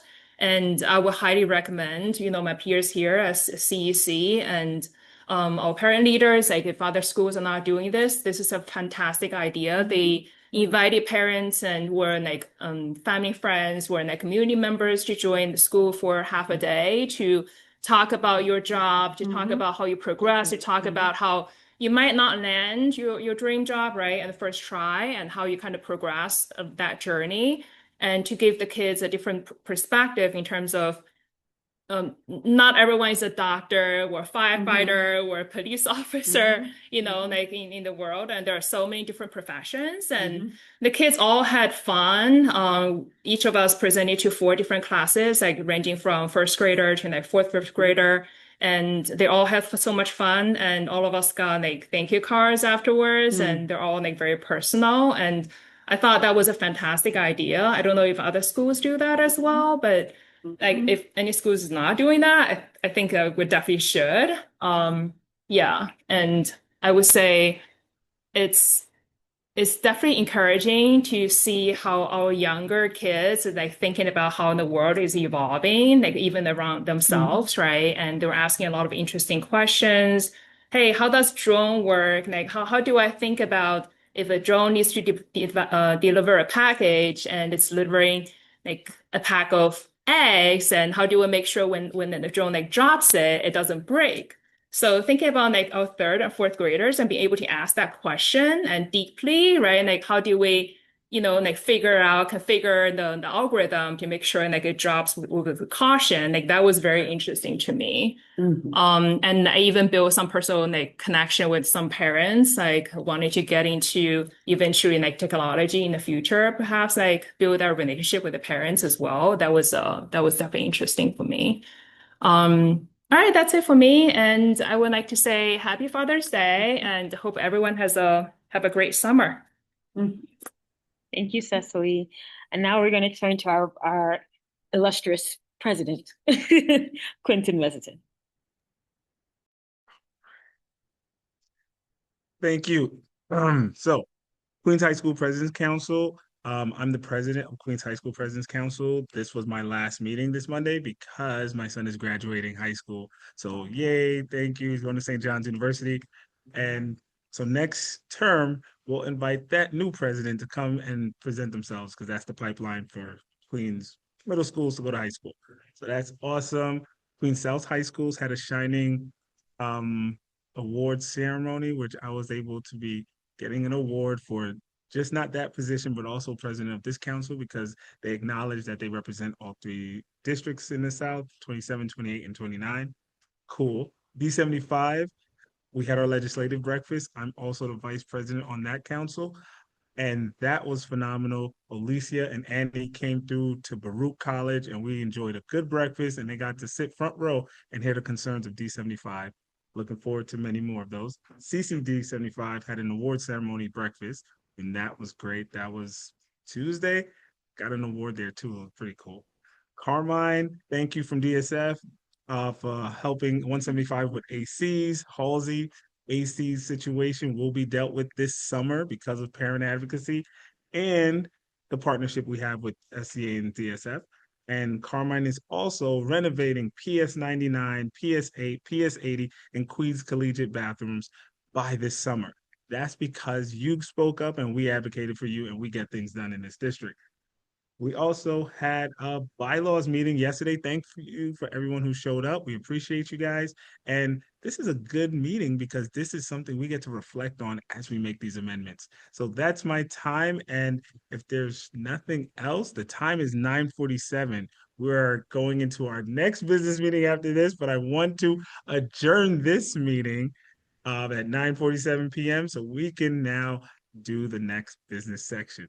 So that being said, happy Father's Day, happy Men's Health, and all the other holidays. Enjoy your evening. You don't have to leave, but you could. Take care. Meeting adjourned 9:47.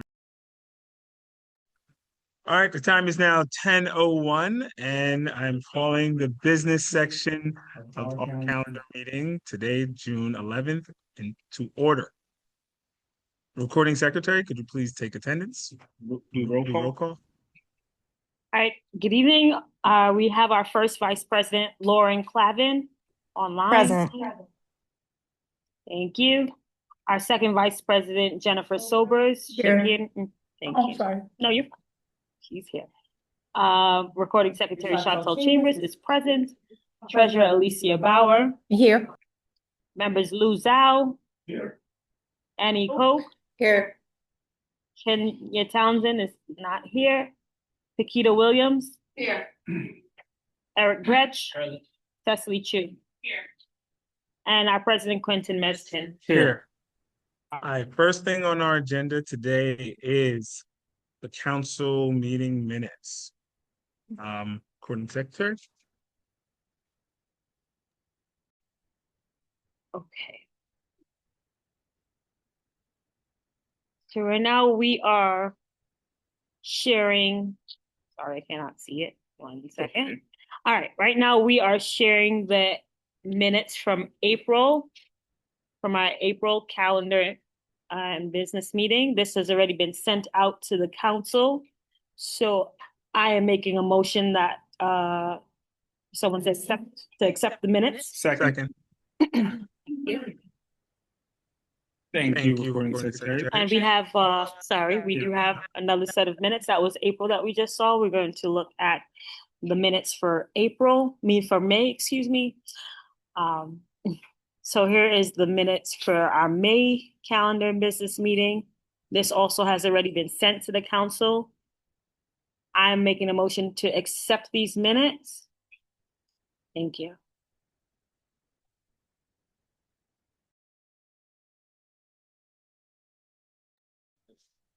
All right, next I'd like to bring our first Vice President, Lauren Clavin, to discuss the pending absence remote form.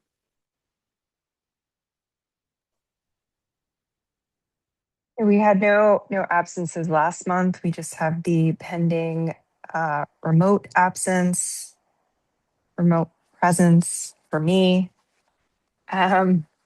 Make a motion to excuse my remote presence today. The reason. The reason is I had no childcare for the majority of this meeting, so I chose to be present remotely.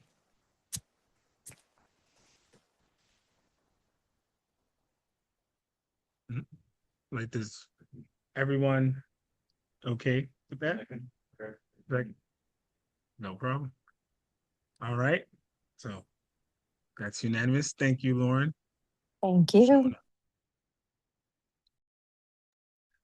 next, we are going to, I'm going to make a motion that we could go into executive session so we can then vote on the candidate that we interviewed during our calendar business meeting, Lauren Perkins. So I want to just make a motion that one, we're going to get into executive session, and also, do you guys mind to stay here? We could just turn off our cameras and put it on mute, but we also have our face liaison and Dorinda stay in the room as well. That's cool? Yeah. Awesome. So, all right. We just came back from executive session where we were discussing the candidate that we interviewed in our calendar business meeting. We will now do our roll call vote for our recording secretary.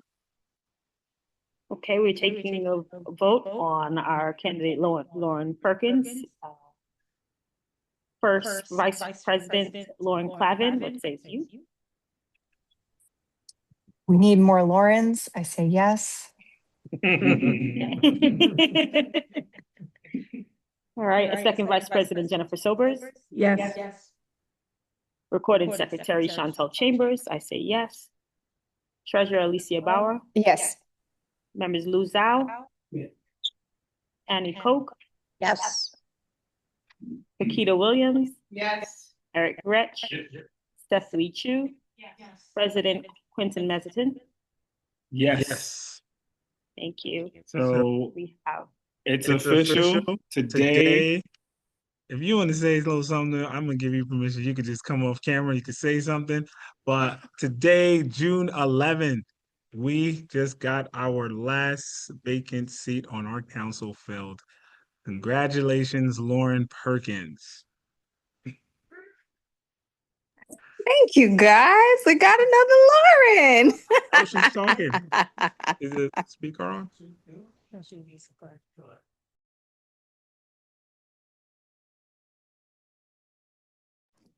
Thank you, everybody. That was really cool how we got another Lauren, right? Thank you, everybody. Awesome. Thank you. Yes, see you in July. Yeah. We'll be getting in touch about the next step, filling your oath and doing those things, but all those things could be done very fast. So congratulations. And next, our CEC28 superintendent evaluation. So the email went to everyone, and I'm going to pull it up on screen so we can go through it. This is executive session. This is executive session? Absolutely. Yeah. Yes. We always do it in the business. What do you mean? We have to go into executive session to do the superintendent?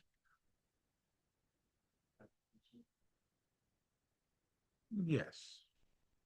That's executive session. That's executive session. For sure. Okay, so I was looking through the bylaws. okay, so I'm gonna make a motion that we go into executive session to do our evaluation of our superintendent. So, all right, get a second. Second. All right, let's black out again. All right, recording's on. All right, so we are coming back from recording from executive session from doing our evaluation on the superintendent. And now that we've come to completion, I'm going to adjourn this meeting. The time is 11:04 p.m., June 11th, and we are adjourning the business section of our calendar meeting. Thank you. Good night.